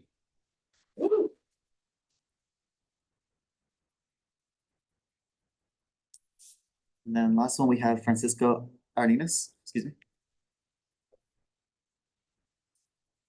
There we go. Whenever you're ready. Good evening, board members of Bassett. My name is Francisco Arenas. I am here on behalf of my neighbors regarding the storm properties on Planner. I am opposed to this project due to lack of information and safety concerns to the community. I'm wondering who's we going to call if we ever have an emergency. If it's a fire, I know pues La Puente fire department is gonna come. But if this community is gonna be based on Bowen Park, I asked that question last time over there too. And they said, well, sheriff department. Okay, but it's not in their jurisdiction. So they're not gonna be involved in any situation of this, like a parking enforcement or just a neighbor concern or neighbor dispute over a parking lot, a parking space. I told them last time that we don't want to have the same situation that they have with the police case. The neighbor that just bought by a parking spot, he got killed. So we don't want that. Also, I've been receiving mail letters from realtors to buy my house. Is the house next to the entrance, the second house. I've been receiving 4 letters already up to now from different realtors trying to buy in my house. I don't know why. I called them. They said, oh, it's in public records. Okay. I spoke to my neighbors on both sides, and they haven't received nothing. Or even the front neighbors, they haven't received no letters for that. So also my house, and I believe the house next to it, to the entrance on Planet. I am very concerned about this project. It's because it's right in my backyard. So it's gonna be kind of, our privacy is gonna be bothered. I mean, it's gonna be disturbed just by building those condos in the back of my yard. So I'm also, most of my neighbors that we spoke, we've been around the neighborhood asking to see if they know about this project. They don't know. Only the street that we live in, Barrydale, we know this. So this kind of concern for me. You please stop this project and consider about our parks. That's what we need in this area, because we don't have none. We don't have none. I have to go to the schools and they're closed already. They don't let us in. Like they used to be like 4 years ago, 5 years ago. They let us go into the Bassett High School parks and have do some exercise there. And they don't let us anymore. They close the doors and they don't let us. So where are we gonna go now? I like to walk, so I walk on the streets, but it's not safety. It's not safety for me or for the neighbors. So please consider that. Francisco, I'm sorry, your time is up. Thank you. Thank you.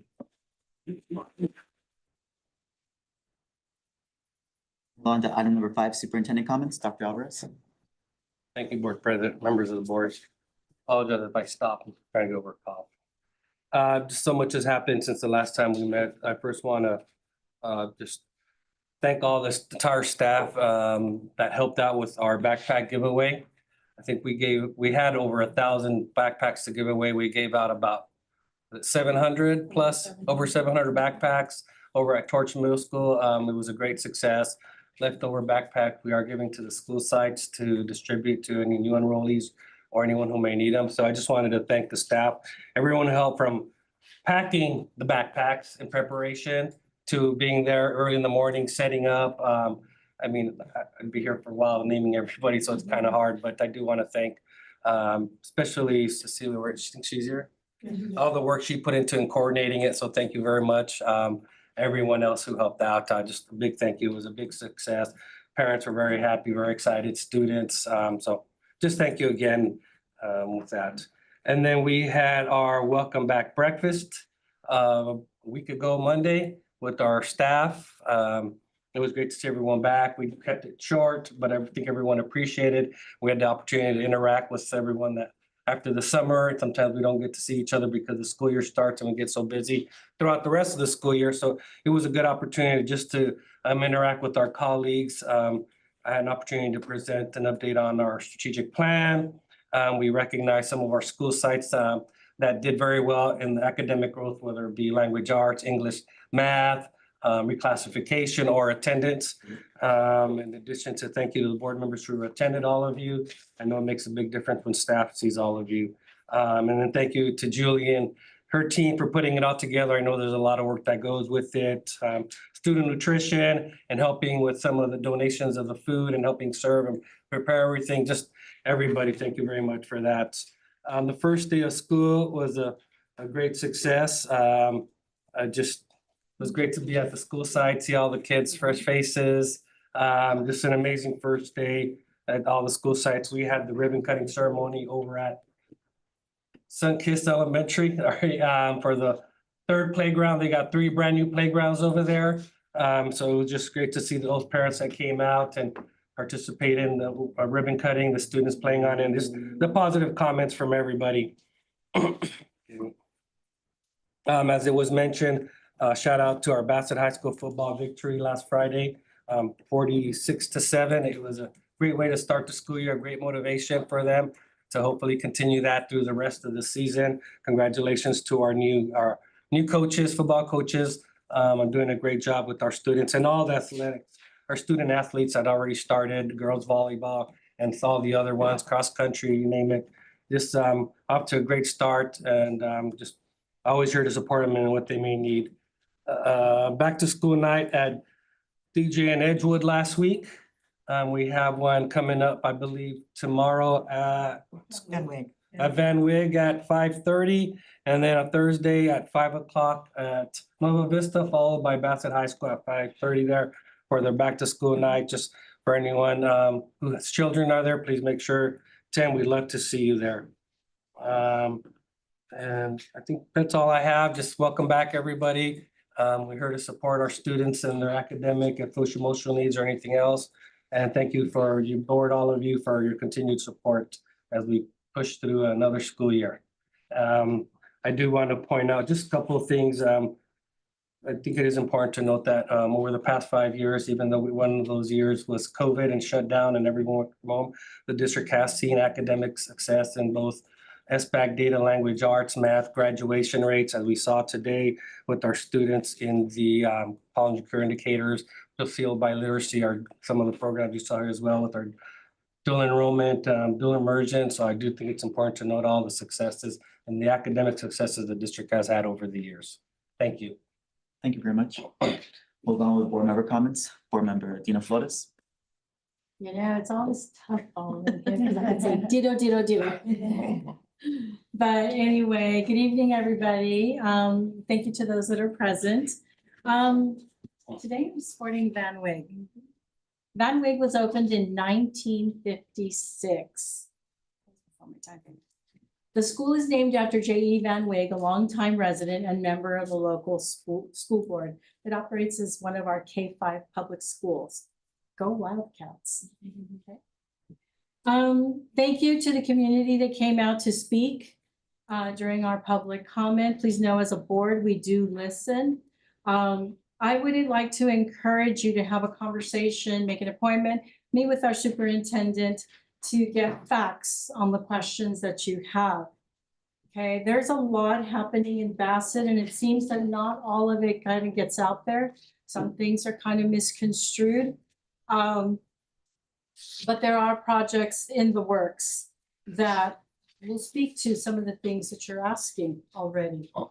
The one that my ears popped up is classrooms with no AC. If there are classrooms with no AC, I'm the first one who wants to know, because when I sat here in 2020, that was the first thing I said. We need to upgrade all our HVACs.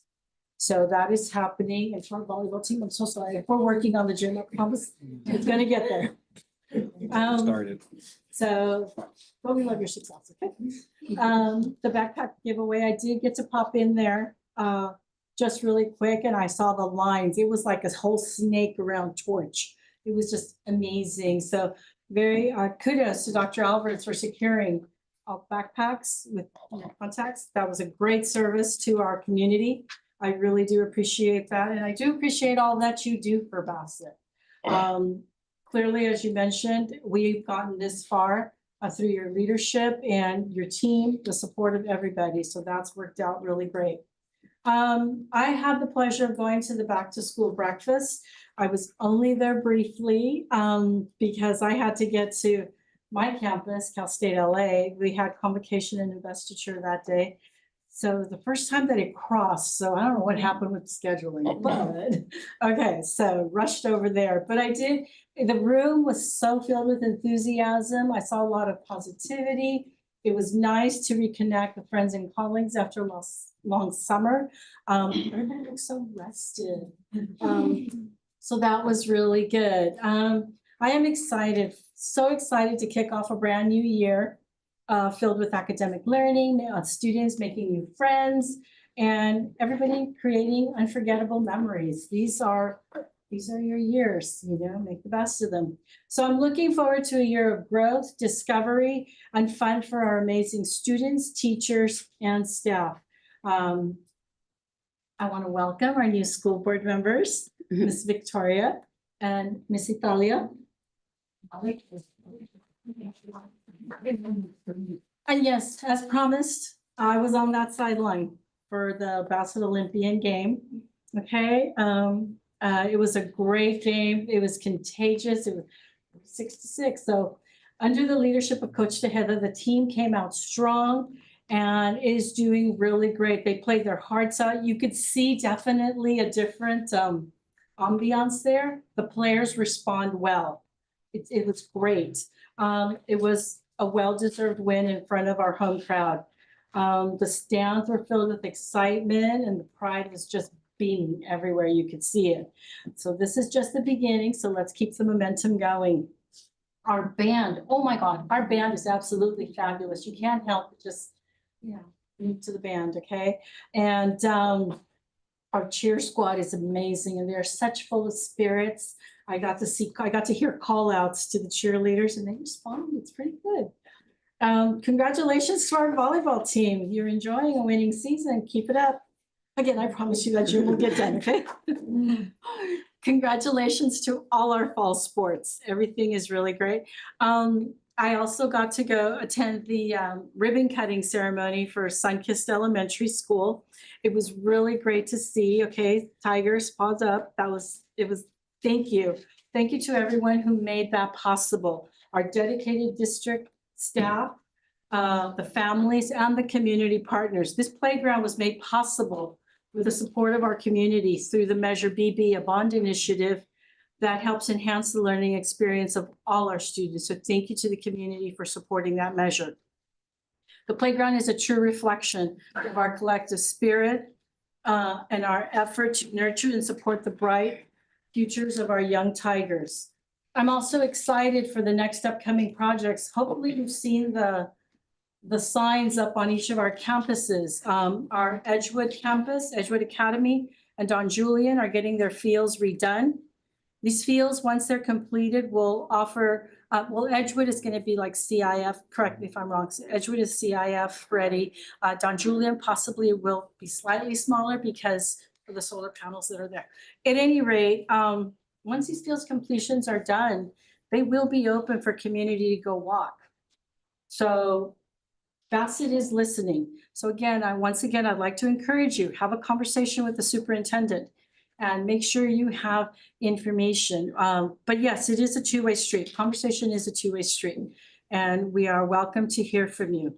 Lastly, in closing, I'm going to give a shout out to a community member, my husband, which tomorrow we will be 37 years married, so I'm very excited. And I'm making the shout out because it is his support that allows me to do what I do. You know, without his support, I probably wouldn't be sitting here, but anyway. So thank you. And thank you to all my community that had supported and listened and called. Next call I make is to him.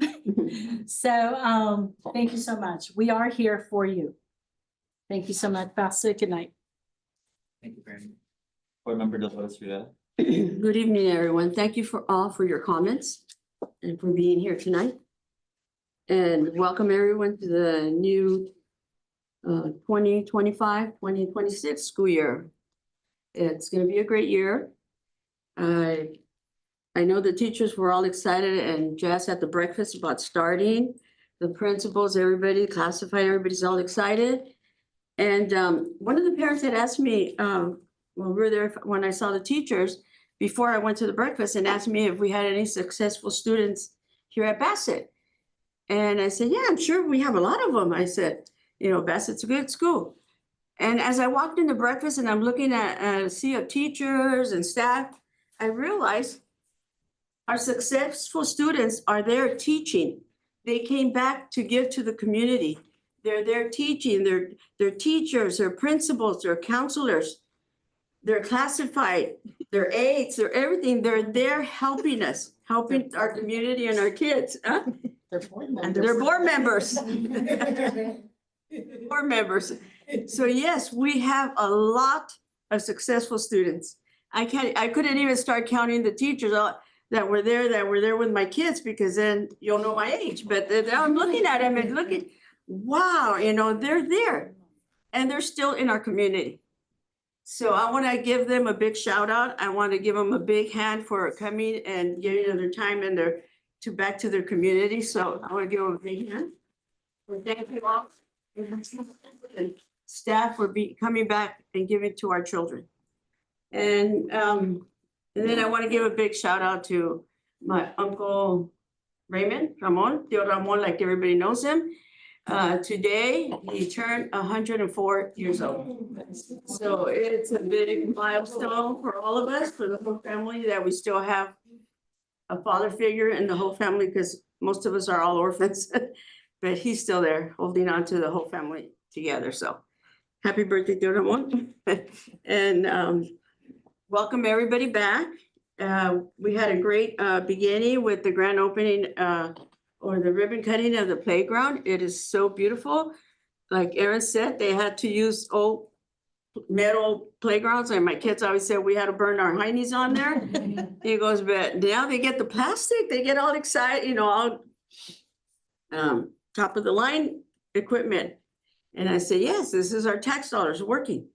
I said, so that's why we're all working hard. I said, to keep this going. And I said, and we're still working on Edgewood and Don Julian's fields. So we're going to be there. We're going to have state-of-the-art schools and air conditioning. We have them in all the schools that they break, you know, everything. At one time or another is going to break, you know, even in our house. We could have it brand new and, you know, whatever, but it is taken care of right away. And I want to give a big welcome to our parents, especially those that have been attending the back to school night and the coffee with the principal today at the high school. we're having a great turnout of parents showing up to these coffee with the principals, and it's great to see them in the community and all that. So thank you all. Have a good night. And have a great rest of the week and stay cool. Thank you. Board Clerk Norma Gonzalez. Good evening. Thank you to our community guests for coming and speaking during public comment. It is always appreciated. And as my colleagues mentioned, we are listening, and we hope that soon the projects that we are working on with the guidance of the superintendent will be a little bit more fleshed out, and we can present to you something a little bit more solid. I do want to, welcome Bassett back, and, starting of a new year. I also was able and lucky enough to attend the breakfast, and let me tell you, the energy there was infectious. I really absorbed the positivity and the love of teaching and being educators and being staff, and that morning, because it was just amazing to see all of these people in one room from all walks of life, former students, new teachers, veteran teachers, staff that have been here for years and years and years, dedicating their lives to Bassett and making sure that it is everything it should be. And I went back to work that morning and just really took all of that in and used it for my own, mental health, my own SEL, because it's so rare. And as educators, we know how rare it is to find your group and find your school and just make it grow and really dedicate yourself to it. And like I told, for the presentation of the dual immersion, they care about what they do and it shows. They love what they do and it shows, and the students are happy. And I'm just so lucky to have been a part of that breakfast. So thank you to everyone who was there and just really, put out that amazing energy. It was just great to be around. Many apologies to Don Julian.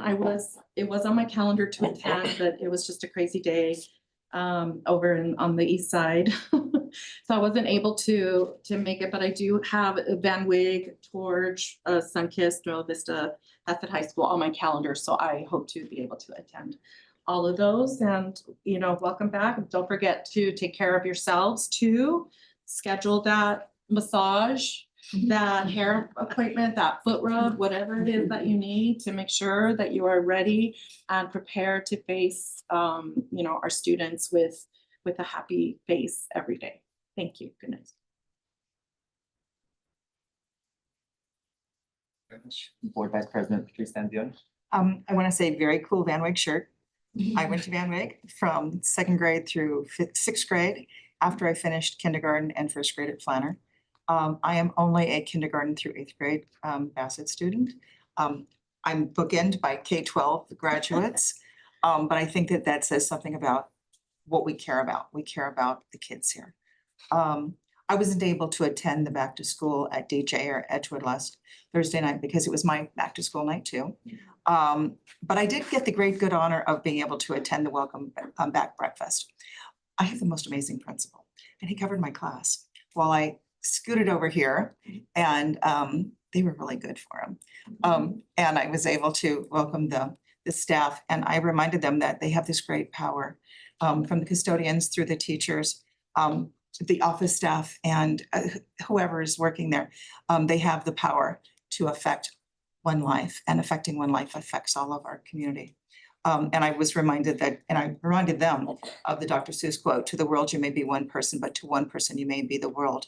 Our staff, every single one of our staff at a school site has that power, and I reminded them to use it well. As much as I do appreciate you reading our report, I want to hear from you. You're the reason why we're here. What you think and what you say matters to us. I think we all agree that we came because of you guys. You are our clear focus, the students. So read everything you need to read from other people, but give us your thoughts, your dreams, your desires, where you see us as needing to go, because you are our future. it's just so important that we hear your words because you guys matter more than anything. Okay? And on that, I will say happy birthday, Miss Juanetta. You are a blessing to us all. And good night and be safe. Thank you very much. Of course, welcoming Victoria and Italia, our new two student colleagues. Similarly, Ms. Danzioni, as much as you want to participate in this board meeting, it's yours as student board members, you know, it's not just whatever you all want to be, honestly. Don't want to project any like requirements, you know. But you too have an opportunity that none of your peers do, and having direct access to this board and superintendent leadership team. You are literally seated amongst all the decision makers in this district, those who work with the classified staff, the teachers, the parents, all the families. So take advantage of that. If there's ever anything that you feel needs to be attended to, not only at Bassett High School, but thinking for all the schools in our district, please use that opportunity. Some programs, some services that we started doing at Bassett were because of student board members. If that's security cameras, if that's making sure that we are looking at security, cleanliness, you know, electives. These are all things that we hear from student board members coming to us. I was once a student board member when I was a student at Bassett High School, so I know sometimes it's kind of like, when is this over? It's going long. How do I participate in this? So I really encourage you to, you know, review the agenda, especially presentations, and try to develop some type of questions. If you feel comfortable sharing them during the board meetings, that's awesome. If not, you know, reaching out to any of us. We will look forward to working with you throughout the new school year, so just welcome. It was really nice to stop by for a bit at the backpack giveaway. I must have just missed the long lion snake and got there right when it started getting warm outside, unfortunately. But it was great just to see our students coming back. A couple of my old classmates who are now parents with their kids. It's like, oh my goodness. So it was a great time. And it was nice to also go to the welcome back breakfast. I'm happy that we were all able to make it, actually, on the entire board. Obviously some time changes, but we were all there at one given point. And it was great to see all the staffs. I do want to appreciate the leadership team in doing the trophies, the recognition to the school sites. Shout out to Van Wig, who got 2 trophies. As they should. As they should, yeah. So I mean, that was really nice to kind of boast out like playful competitiveness, but also recognizing the hard work of our teams is really amazing. So thank you for that. With welcome back to this new school year. This will be the 60th anniversary of our district's unification. Sometime in September, 6 years ago, is when Bassett High School opened its doors for the first time. This will also be the last full school year of my term of office. So it's a lot of happening in this school year. So I am looking forward to celebrating it, making the most of it, not taking any part of it for granted, to making sure that we are doing the good things for our students. A big highlight of that is these presentations, these wonderful presentations from our ed services teams. Looking forward to all the other presentations that I've requested, just to make sure that we are doing our part as a board of education. I've said it once, I'll say it again. I hate always kind of being in the bubble of a board of directors for all the business functions, which are important. Sorry to make one season. But you know, we got here for education. So it is really nice to do all that. Made it to Don Julian's back to school night, was very discreet, way in the back. Principal found me and then had a whole sea of people turn around. It was super uncomfortable. Be doing that again. And I couldn't make it to Edgewood, unfortunately, although I tried. And in my frustration, I thought, we paid all this money for this new parking lot and it was closed. I didn't text that because I was so upset and I was running late to something else. But I'll try to make it, of course, to the other ones. Unfortunately, I won't be making it to the high schools. I have my own convocation at UCLA that day, and I'll be in Westwood basically all day, and then we'll be in traffic for the whole time, unfortunately. The rest of the week. So it'll be great. You will see me at the schools. I do want to, of course, commend our new board member who's still within her first year, but to scheduling in time, I think that's good, especially with the coffee of the principals. I know a few of us are able to make it. Some of us, of course, have other obligations that very mindful of that. But you know, the parents do really appreciate it when we're there. Just an opportunity to connect with them. The sites do too, but the parents, they really do light up when we're there. It was really nice to be there at the Sunkist playground grand opening. As I mentioned, the existing playgrounds, at least on the lower grade, were installed when I was a first grade student. And I don't know, I guess it's a dinosaur thing, but when I was there was like a rock climbing thing and on the bottom was dinosaur bones. And I went over to the upper playground and there was the same thing, like a climbing thing looked down, I guess that's the thing.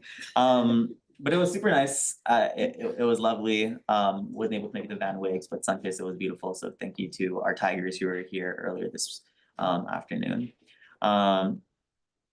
It's a new school year. I am still mindful of, I guess it's not really a military occupation anymore, but really the dangers of this fascist federal government, making sure we're still keeping an eye on immigration enforcement actions throughout the region, doing our part, and really calling upon, you know, the other local agencies. We don't have a police department, but if there are unidentified folks en masse with guns, you know, that needs to be attended to, similar to what the city of Monterey Park has done, calling on our other cities who have their own police departments, the county of Los Angeles, the sheriff's departments, to protect our shared constituents, our students and families from, could be extremists, could be federal authorities, who's to say, especially when due process is being thrown out the window.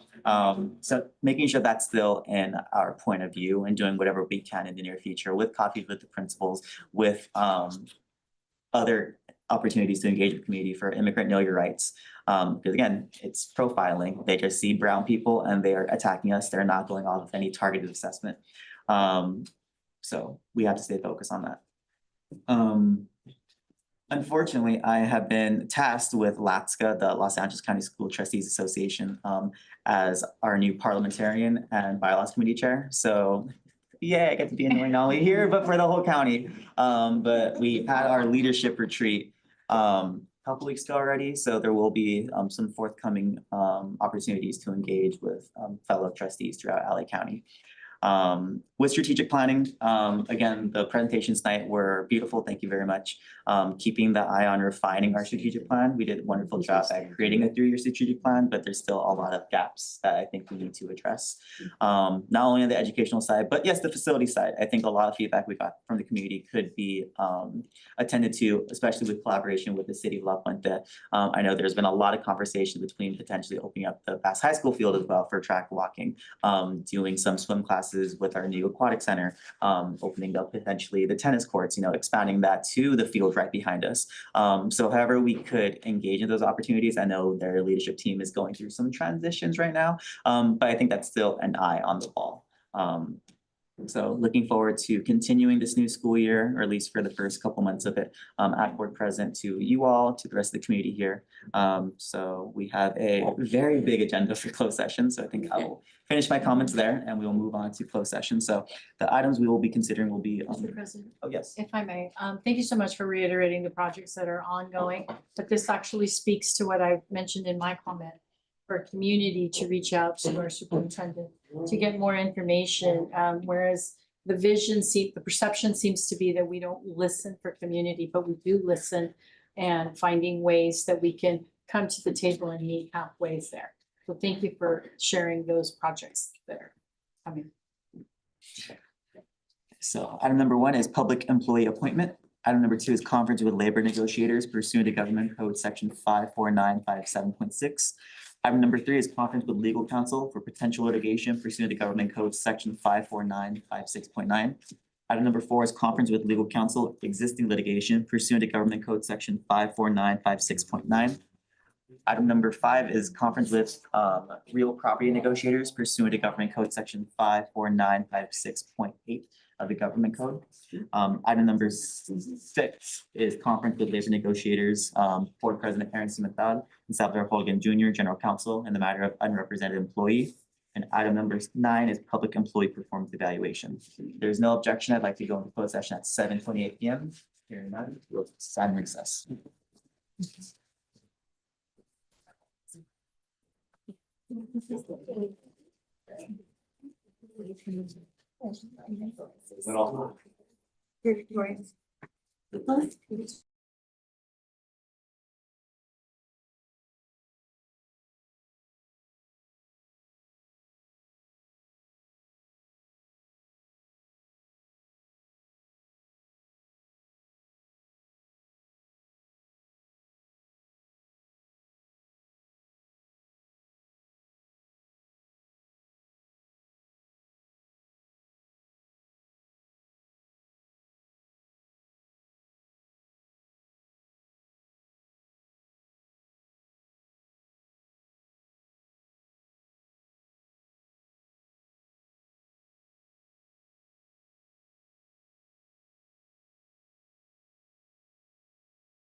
TV.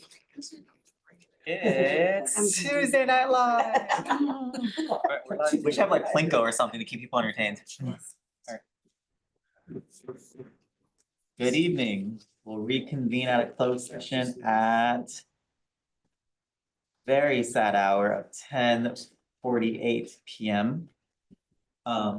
The hour appointed by board bylaw for the adjournment of the meeting having arrived, I'd like to move that the meeting be extended until all matters appearing on the agenda are been attended to. Is there a second to extend the meeting to past 10:30? Yeah, second. A second by, I heard Gonzalez, and I'll get the motion to staff just so they recognize that. Any discussion on the motion to extend the meeting? Hearing none, roll call vote.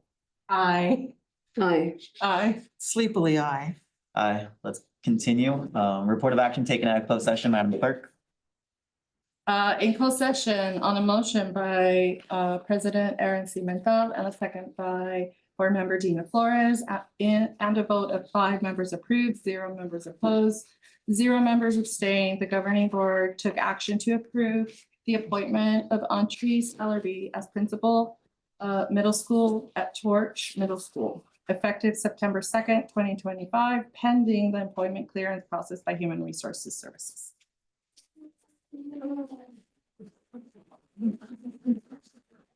Beth. She had a long drive.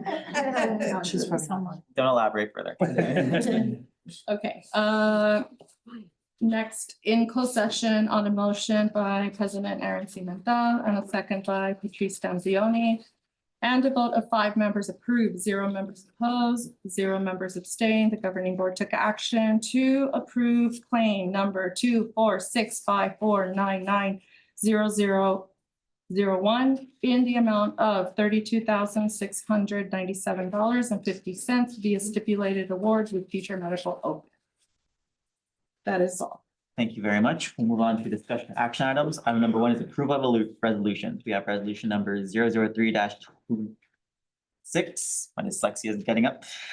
Declaring the district's membership in the statewide educational wrap-up program. There's resolution 004-26, National Hispanic Heritage Month.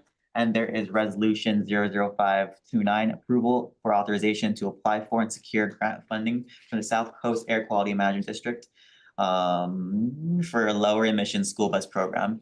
May I have unanimous consent to consider all 3 resolutions in one motion? Hearing none, let's just, if there's no. Oh, sorry.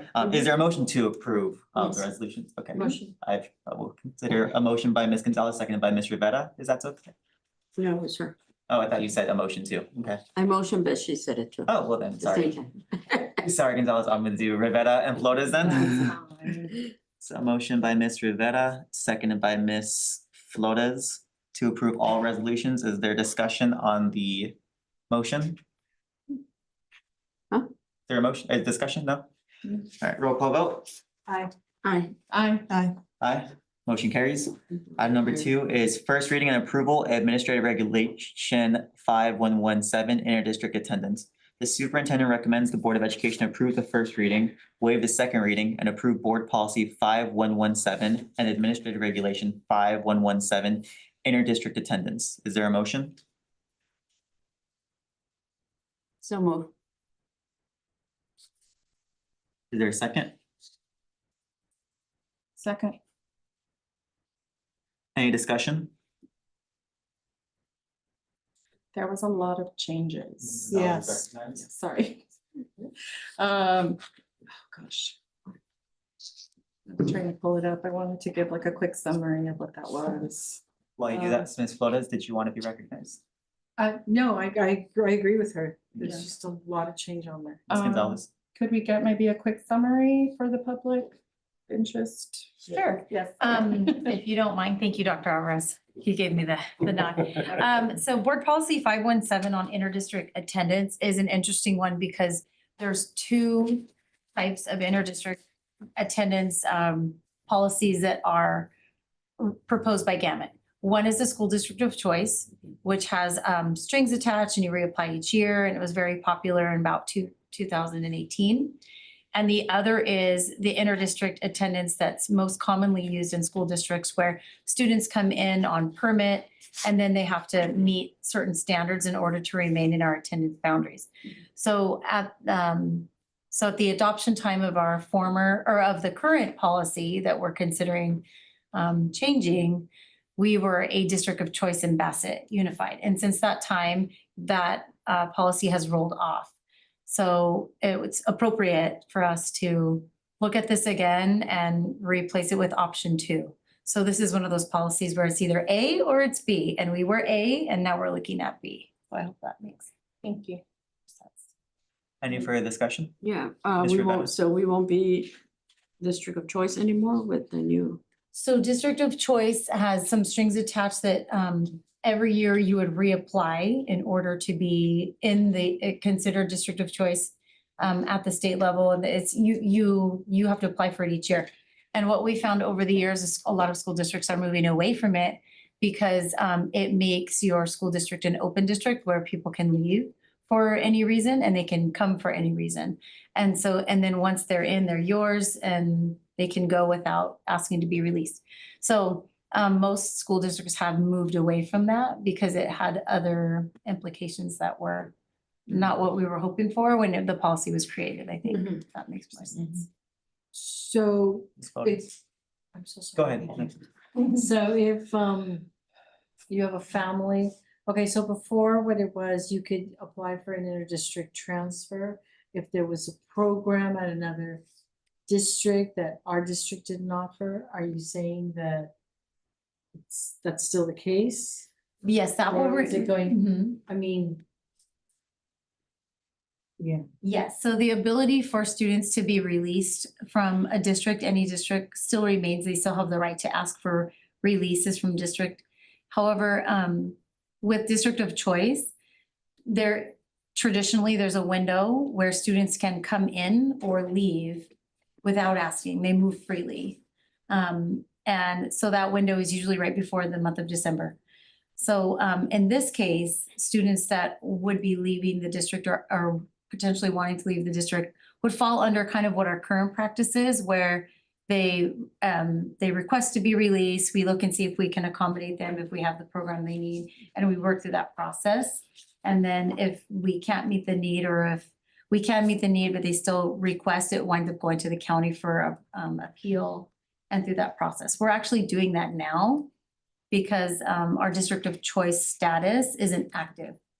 So is not active, which is common.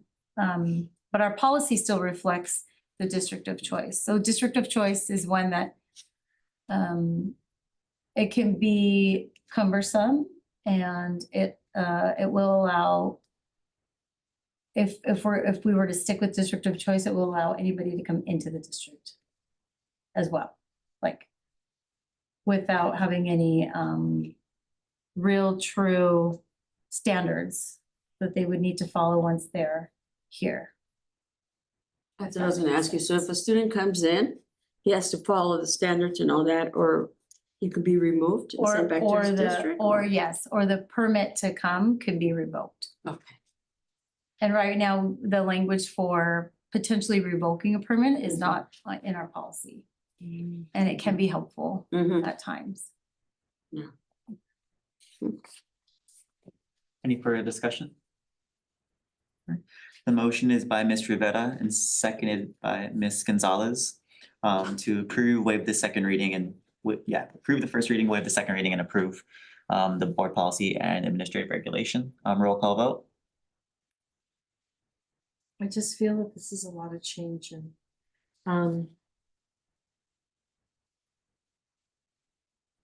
I guess I would have liked to have seen this beforehand.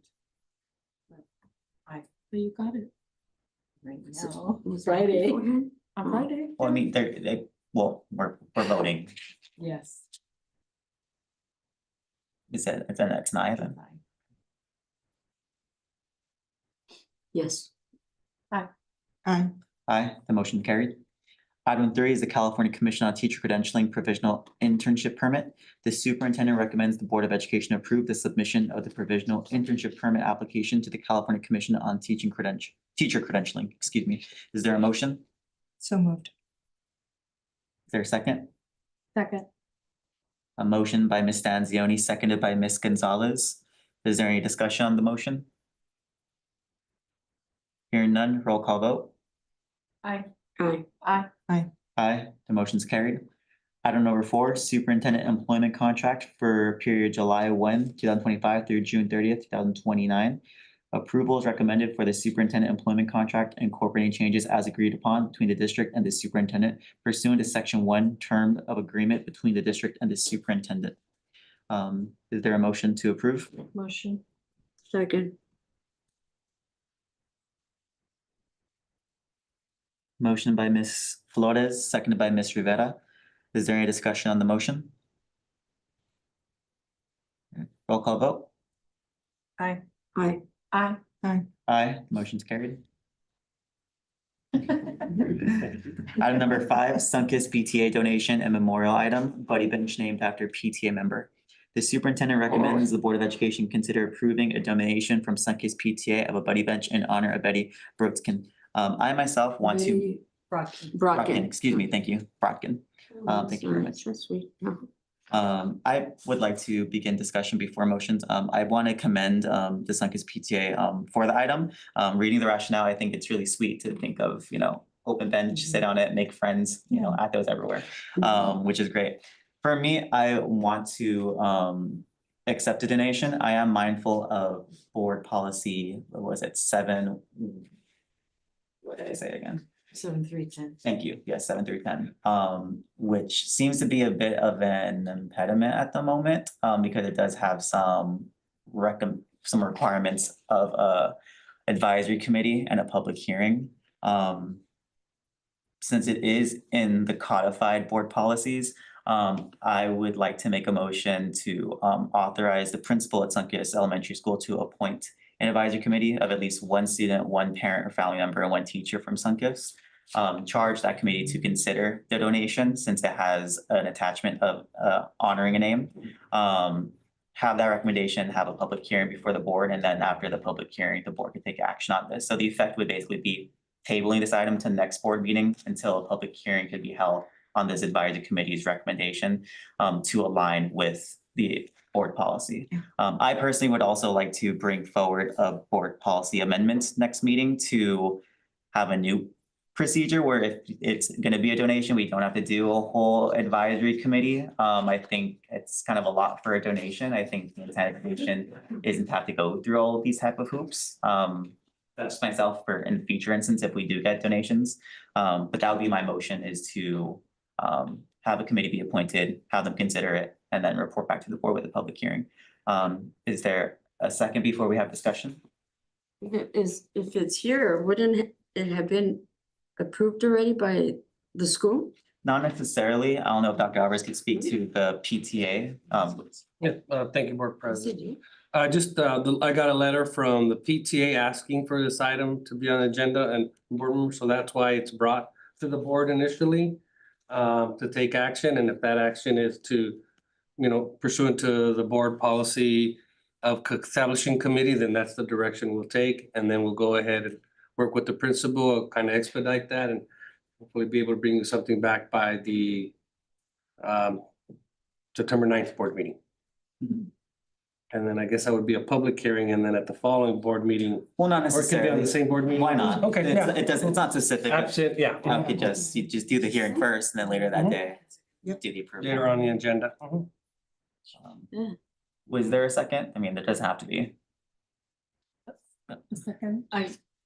Or of having a committee be appointed and. She still has a Well, yeah, well, just. And then discussion. Okay, so then are you sure? You Yeah. don't have to, it's no coercion. Oh, no. Okay, so then Ms. Flores is recognized.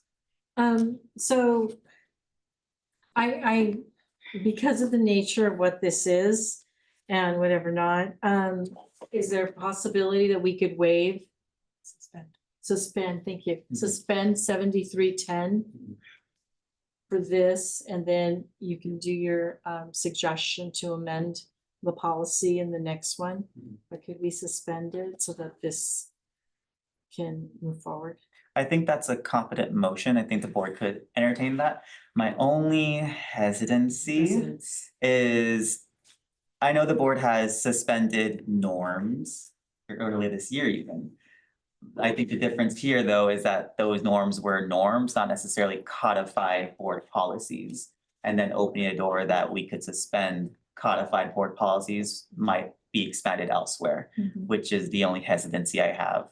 Because I did initially think, oh, we could just waive it, because why not? We could do anything really, we put it on the agenda. But I don't want that gate open to other aspects that then on the spot, if you know, again, other things weren't explicitly codified in board policy, so that's why at least I myself was more comfortable with doing suspensions and waivings and exemptions of norms. But in this instance, since it's the board policy, I'm a bit more deferent to it. And is this because the bench is gonna be dedicated to someone? I or- think so. I think that's enough to trigger the, It's It would have her it's name on a it. monument technically. Uh-huh. And again, I think, But they wouldn't be giving her an honor if she didn't deserve it.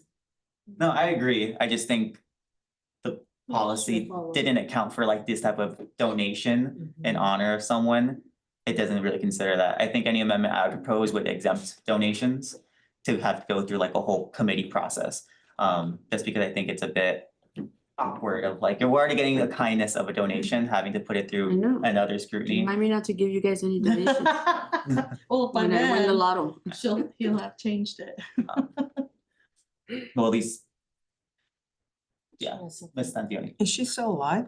I believe so. Yes. Then it's not memorial, it's honoring her. It's an honoring. Right now, so Yeah, it's not I don't think it memorial, would it's fit honoring in her. there. Yeah, she's Right. still alive. Go with what you want. Do we She's have still a very motion? involved in PTA and very involved in Sunkist. Actually, she's. Did we have an initial motion? Yes. Very Then involved with Sunkist. are we PTA. making a friendly amendment to that emotion? Well, Ms. Flores, are you making a new motion to suspend? Is that a motion you're making to suspend the rules? I would like to ask the board if we could oh my God, I'd like to ask the board if we could suspend, but at the same time, I don't want to start a precedent. How come you did it this time, but you can't do it this time? So Just a it's gonna, little bit, it just a should little go, bit, it should yeah. go through the process because it is a policy. If it didn't go Should through she the rescind process. her motion then? Let it go through the process. So I take If it back. didn't go through Sunkist take back. first. Mhm. Okay, any further discussion on the motion of having and my logic is having the Sunkist PTA, or excuse me, the Sunkist principal appoint a small committee of at least 3 persons. I hope that could be expeditious. I'm not necessarily saying we have to have applications and it has to be a whole Brown Act compliant meeting, just, Ms. Esker, pick 3 committee members of your site, have them come up with some type of formal recommendation to this board. So at our next board meeting, we can have a hearing at, 5:30, and then by whenever we're at a closed session, we could just approve it and be on our way. Yeah.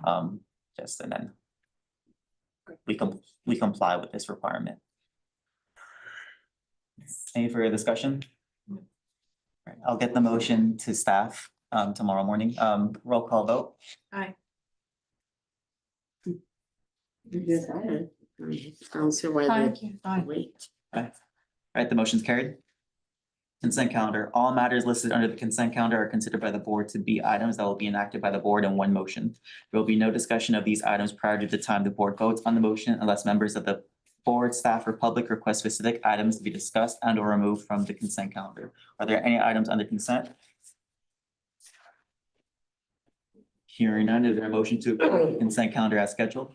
Motion. I heard Ms. Flores. Is there a second? Second. Ms. Gonzalez. Any discussion on the consent? Roll call vote. Aye. Aye. Aye. Aye. Aye. Motion carries. The next regular board meeting will be held on September 9th, 2025. Adjourned regular board meeting of August 26th, 2025. I'd like to make a motion. Is there a second? Motion. Second by Ms. Flores. Roll call vote. Aye. Aye. Aye. Aye. Aye. We stand adjourned at 11:07. How fun to say PM. Thank you and good night.